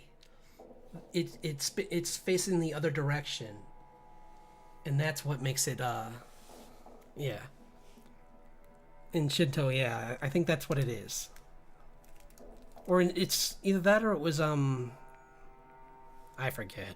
But it's anyway, whatever belief system it's in, it's the all the lines are facing in the other way, which doesn't, like I said, doesn't matter because no one, very few people know about that one versus the bad one.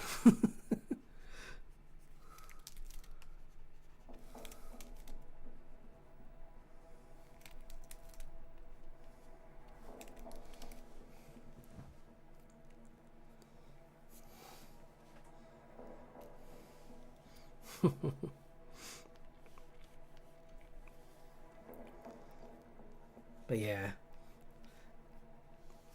it's kind of why I stopped watching. I think that being announced is why I kind of like cut down on how many shonen I watched. Like it took me a while to get even back into, like I did watch One Piece of original like eventually, but like that was more just because like I wanted, everyone just wouldn't stop talking about it, and I really wanted to hear what was the big like hubbub with that. And I think, I mean, I thought that was way better than I expected. Like there's parts of it where it really drags, but like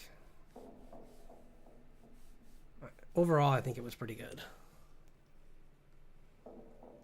Like the characters are all really interesting, at least. Like when I first saw it I was like, I was like, the way he draws women is so offensive, and this and that and this and that. And then I actually read how he wrote the women, and then I'm like, oh, okay.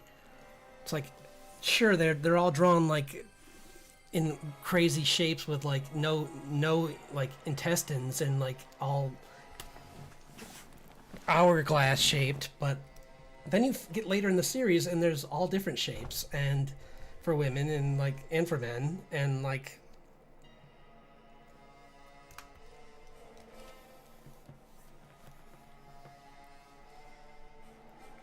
I think it just talks about a lot of interesting things. I know it's not the best. I'm not saying it's the best of the best, but it's out of shonen. At least it has a point. Like it's a journey, which it feels like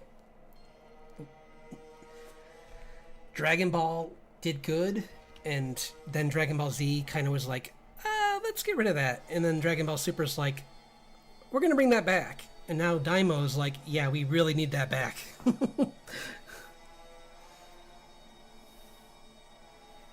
It's like, we forget that that's what we need. We need the. We were kidding about the power levels, guys. We're not going to do that anymore.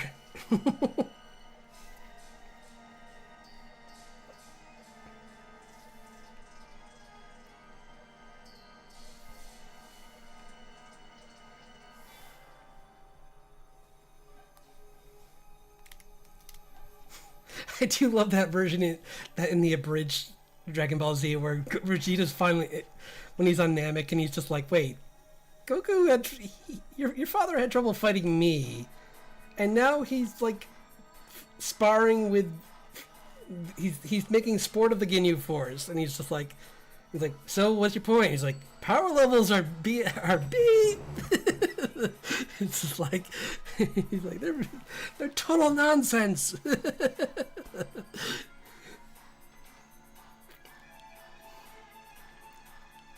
It's like, yeah, I think even in the manga, like Toriyama himself, I think made a bit about that where like he's just like, yeah, power levels mean nothing anymore. they, we're done with them.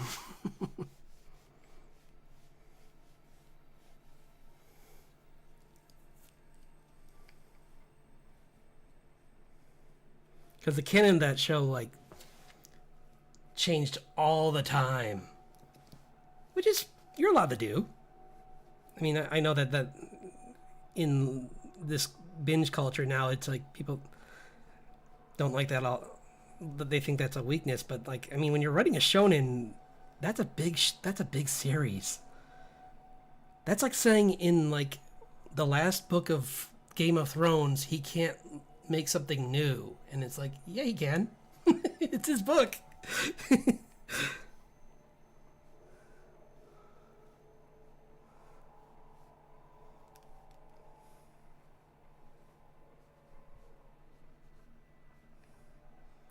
Because like so many, even in Dragon Ball, so much changes like with the rules of how the Dragon Balls work. Like it's all like story based. Like one moment they're like, yeah, they like at the beginning of Dragon Ball they're like, yeah, the Dragon Balls can do everything, and then like later on they're like, well, you can't be wished back after you've died, and it's like, wait, what? Where did that cut? Why? Why not? It's a magic dragon. Why? You can come back more than once in D&D. Why can't you come back more than once in this world? Weak.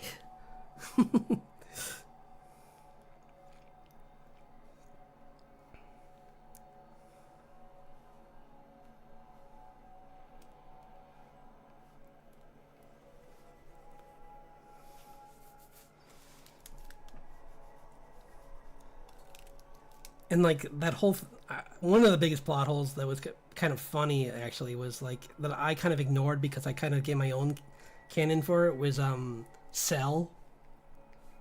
Like they said, oh, Cell can regenerate because he's got Piccolo's genes in him, and I'm like, but Piccolo can only heal like an arm if it gets ripped off.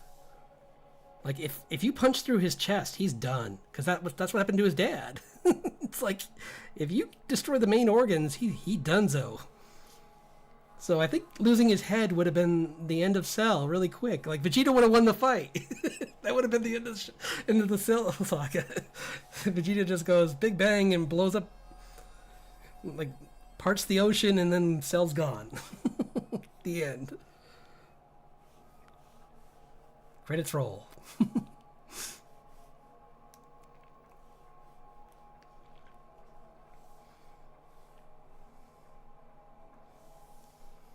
And then they all go back to driving cars.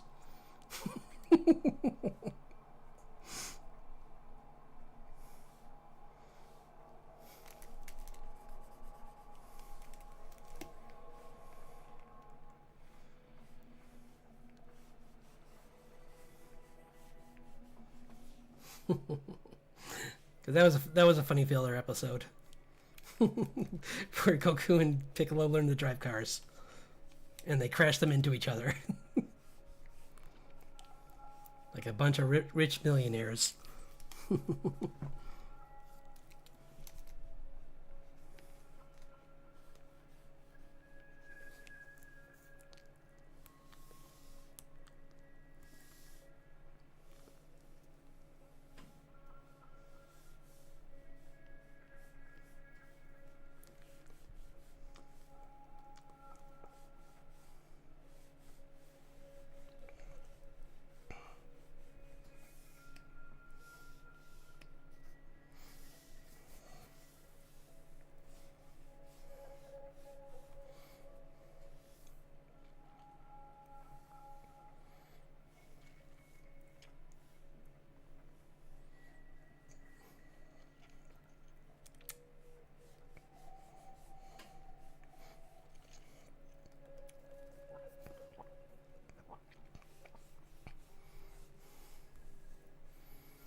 I think I just like.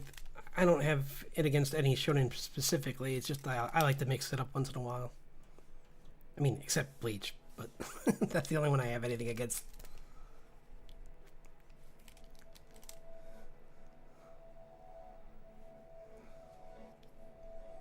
And with that one, I think I'm more annoyed that I didn't just like watch One Piece instead of Bleach, because I know it's not the best, but it's better than Bleach by a long shot. Like at least Luffy's someone that you want to root for, where it's like Ichigo's like he's kind of a punk.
I still haven't checked. I still haven't watched Daimo. Actually, I wonder if it's any good. Evie, have you watched that yet? I don't know if it's because I keep meaning to. Maybe I'll watch it a little bit this weekend. But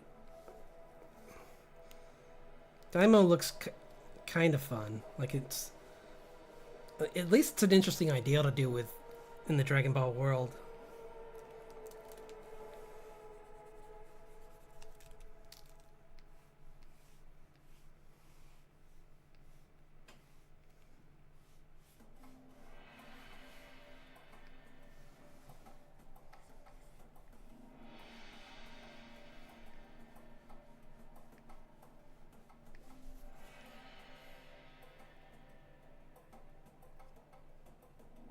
Yeah, same. It's kind of one of those things where like I like the art style. Like it looks like they cleaned up a lot.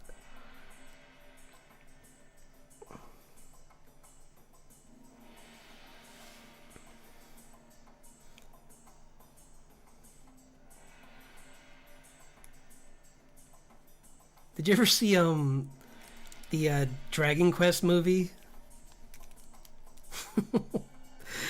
That was it was okay. It could have been better. It was one of those things where like I could tell what it was from the start, kinda. It's a fan made. It's a tribute.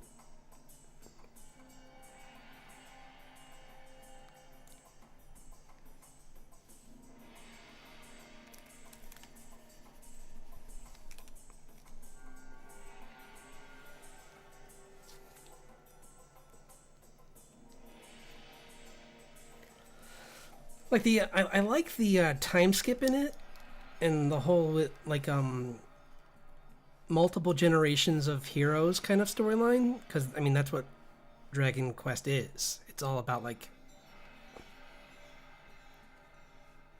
issues of like the past coming back to deal, and another generation having to deal with this a problem caused by something that was left over from a previous generation's actions. Like I played two of the games. I played on 9 and I played 11, and both were good.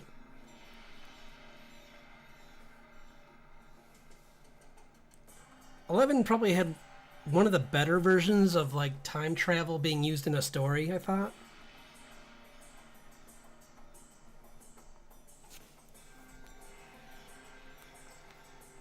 Like usually it can be kind of, I mean it's there's no way to make it 100% because time travel's crazy. Timey wimey wibbly wobbly bits, but as David Tennant puts it, but at least it was fun. And I like the characters. They were fun to play. I didn't play 5. How was that one? Because 11 was really fun. I really liked it. Like the the two mage sisters were really cool. And the gosh, I'm trying to remember everyone. There's so many characters in that I'm trying to remember them all. But even like the flamboyant guy he was really fun. I loved his story, especially when you find later on in the story when he's dressed up in like a what was it, like one of those like dancers in Las Vegas, and I'm like, oh, that is gold. Like, I love this character so much. that is hilarious, and it fits him perfectly. And he was still such a tough, like, he wasn't a weakling at all. He was a cool character who had awesome moves and was really fun to play. And I'm like, that's how you should write that. He's really fun. He's really well written and really like a fun character overall.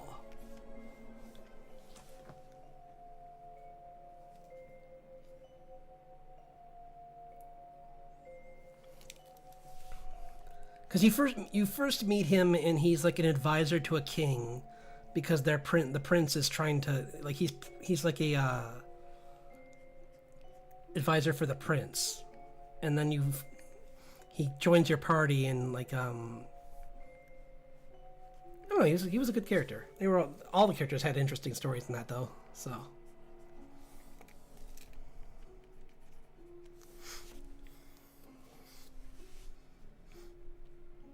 I do miss, like I was saying earlier, I do miss playing like more JRPGs. With this comic and with all these other things I'm doing with this channel, with my channel and everything, it's just so hard to find time. But like, I really want to play that remake of Final Fantasy VII, but I haven't had a chance. And like, I never did beat Chrono Trigger. I would love to go back and try that again sometime.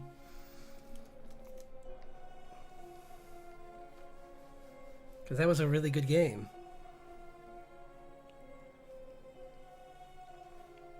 With probably the best storyline involving time travel. Or at least anime inspired.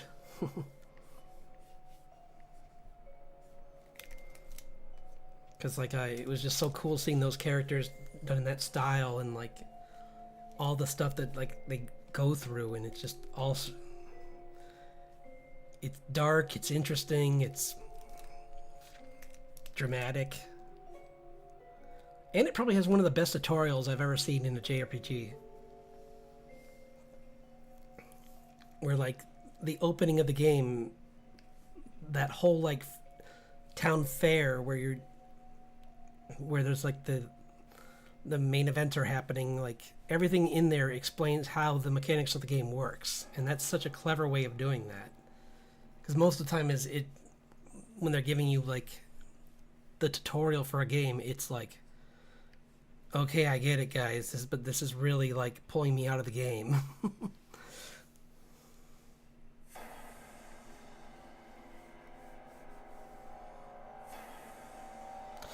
Actually, you know what? I need to flip this.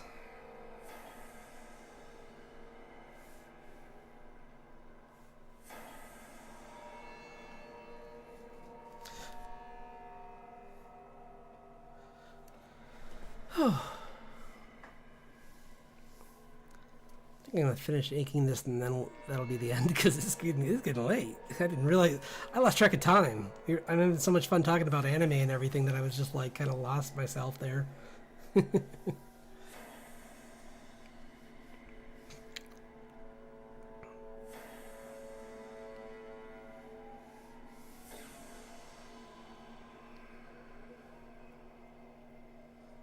Oops. Wait. Shoot. Shoot. Wait, I got a better idea. Move over here, and then flip it. Or I could have just cut and pasted it like a smart person, but nope. We're doing it live. So I'm going to do it this way and... Wait, that doesn't make... No, it doesn't. This makes more sense. Okay. Because he's swinging it that way. But wait.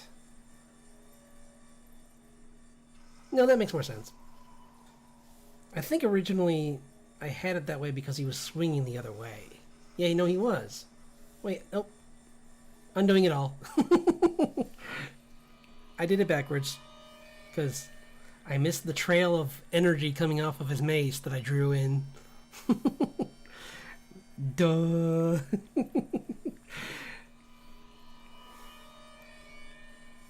I'm tired.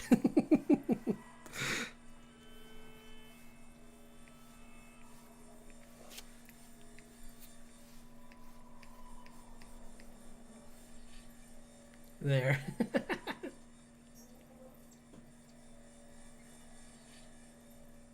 You're good. I like talking to both of you.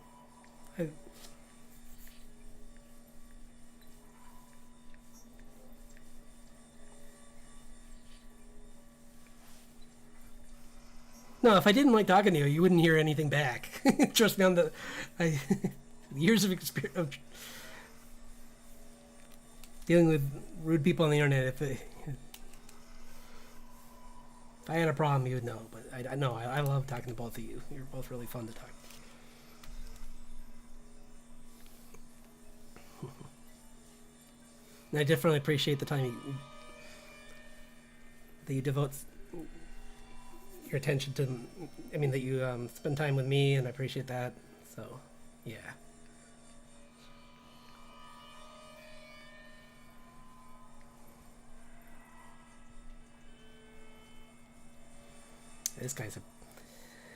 This guy's big. I kind of based him a little bit around like old school like werewolves, where they were like werewolves in London, kind of big, where like they were just hulking beasts. So like he's bigger than Richard. But he's smarter than the thing that Richard fought early in the story, the giant tree creature. Which is... where'd it go?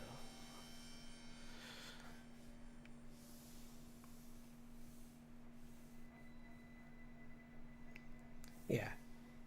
It's clearly much smarter than this thing.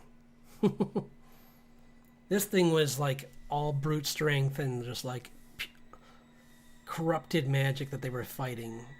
Whereas this guy is a trained like bounty hunter and isn't actually even a bad guy. he's just in the wrong place, thinking that they're the wrong, and thinks they're someone they're hunting, but because they think that they saw. Let me show you. Right here,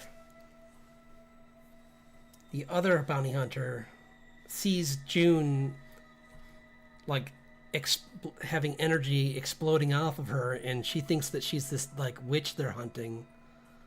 Yeah, right here in that first panel, and then like that girl with the highlights, that's the other bounty hunter, but in disguise.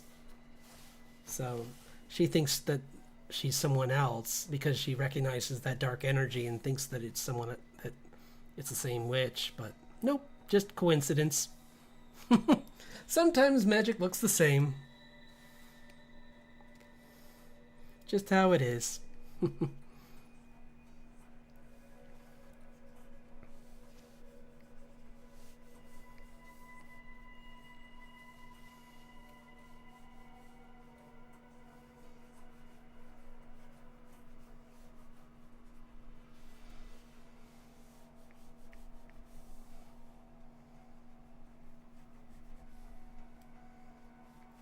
Which I guess could even point to the fact that, like, them hunting, I mean, them trying to pinpoint where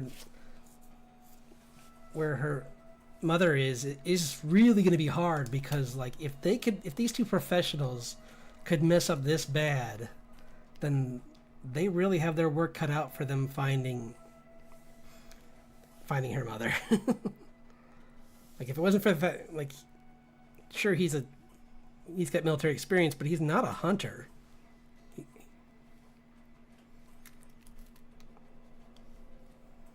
And these magics don't have anything to do with locating people, so.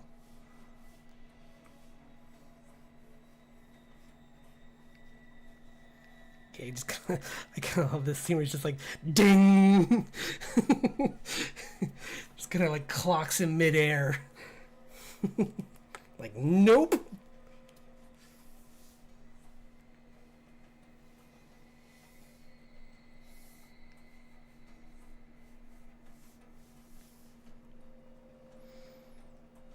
But again, werewolf, so it really hurt, but it's not going to kill him. Plus, he's this I mean, as they're gonna explain, like he's a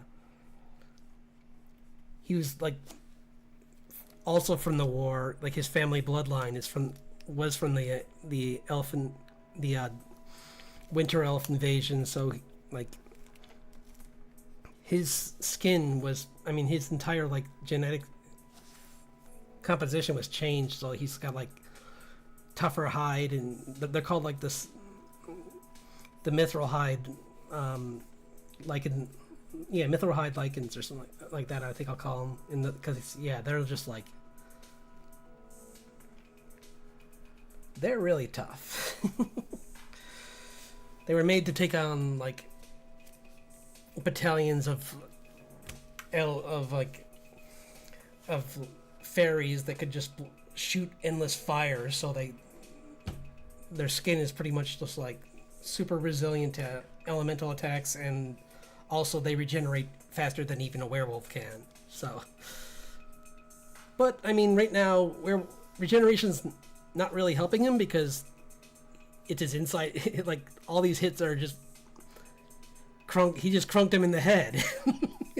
It doesn't matter that he can regenerate. He just kind of like might have lost a few memories there.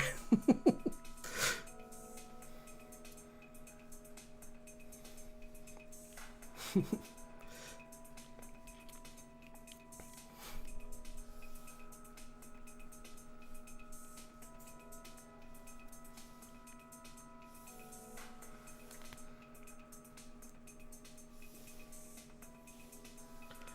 to get everything down. There's so much action happening here. I'm trying to keep track of it all.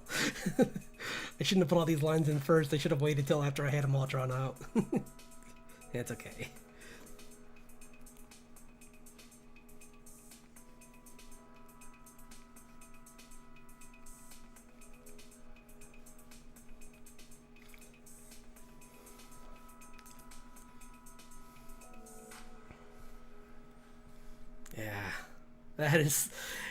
This panel came out even better than I thought. I gotta clean up a little bit of the posing, but this is exactly what I wanted to show, which was just like how quick and like lethal Richard can be.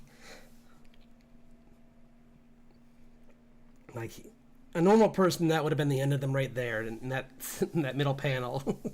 And he's just like, no, I fought things way faster than you. So, bam.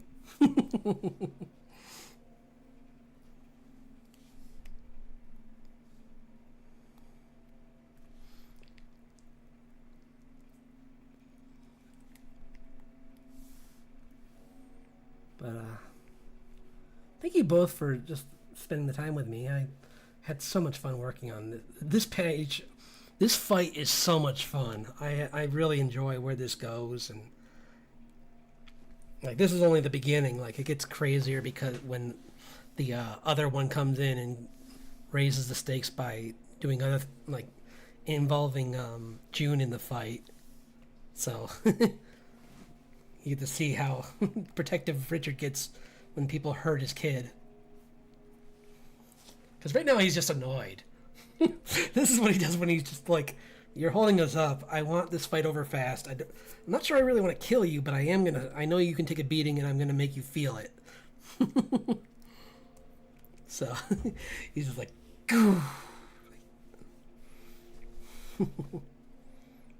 like a full body swing. Like I just hear that like baseball sound from like Smash Brothers.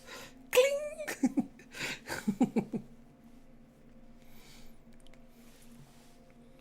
But yeah, that was fun working on that page. I'm so happy I got like the bulk of like. I mean, obviously it needs a little cleanup, but I mean that last panel, like the action in it, came out even better than I thought it would. So, and I mean, really, the cleanup is pretty minimal on this page. I think like there's just small details here and there I need to fix, but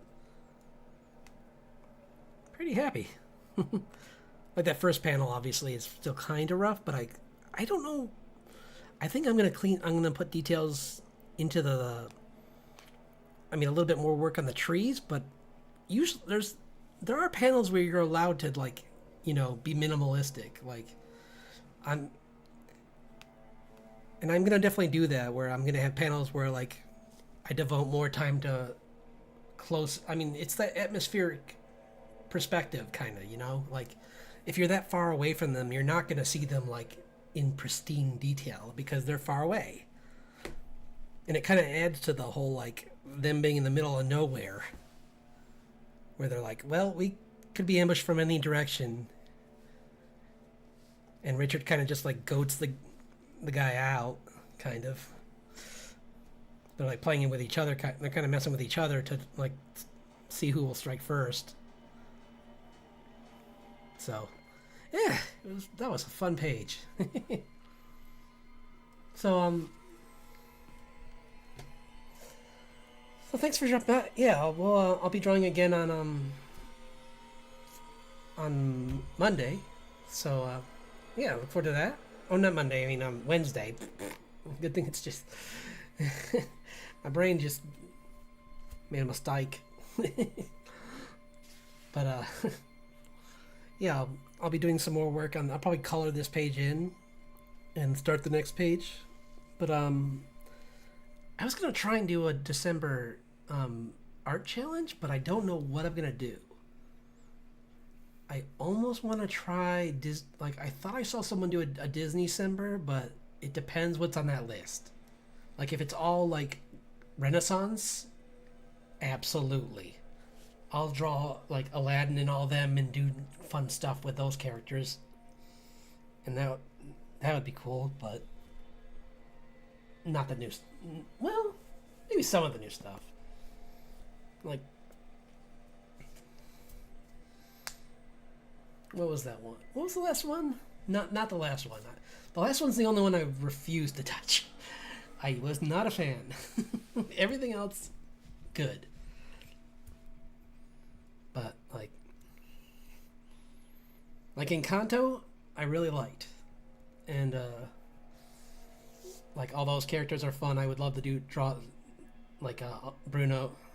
I mean, and all the family members, and like redrawing like Moana. Sure. So yeah, maybe I'll see what the list is, and if it and it probably is that stuff, honestly, because there's definitely 30 characters with all that, with like 15 years or more than that of characters. I'm hoping some of the stuff from like the late era Golden Age, like Atlantis, the Lost Empire, I would love to draw some of those characters. Like Hida, she's awesome. Helga Sinclair, she's awesome. I forget the name of the villain in that, but he's really cool too. I mean, he's a very basic character, but he's so well written that I like him a lot. Like he's the early, like everyone's like always like, oh yeah, that heel turn in Frozen, that was such a good heel turn. And I'm like, guys, go back to Atlantis. That's a heel turn. Because I mean, it was not necessarily 100% heel turn, but it was more of a like, you thought he was just gonna be like maybe take some treasure, but then he turns out to want something much bigger, and you're like, oh, okay. He's not afraid to hurt anyone to get this. So, yeah, I'll be working on that probably. So, look forward to probably some Disney December along with some more work on this. All right.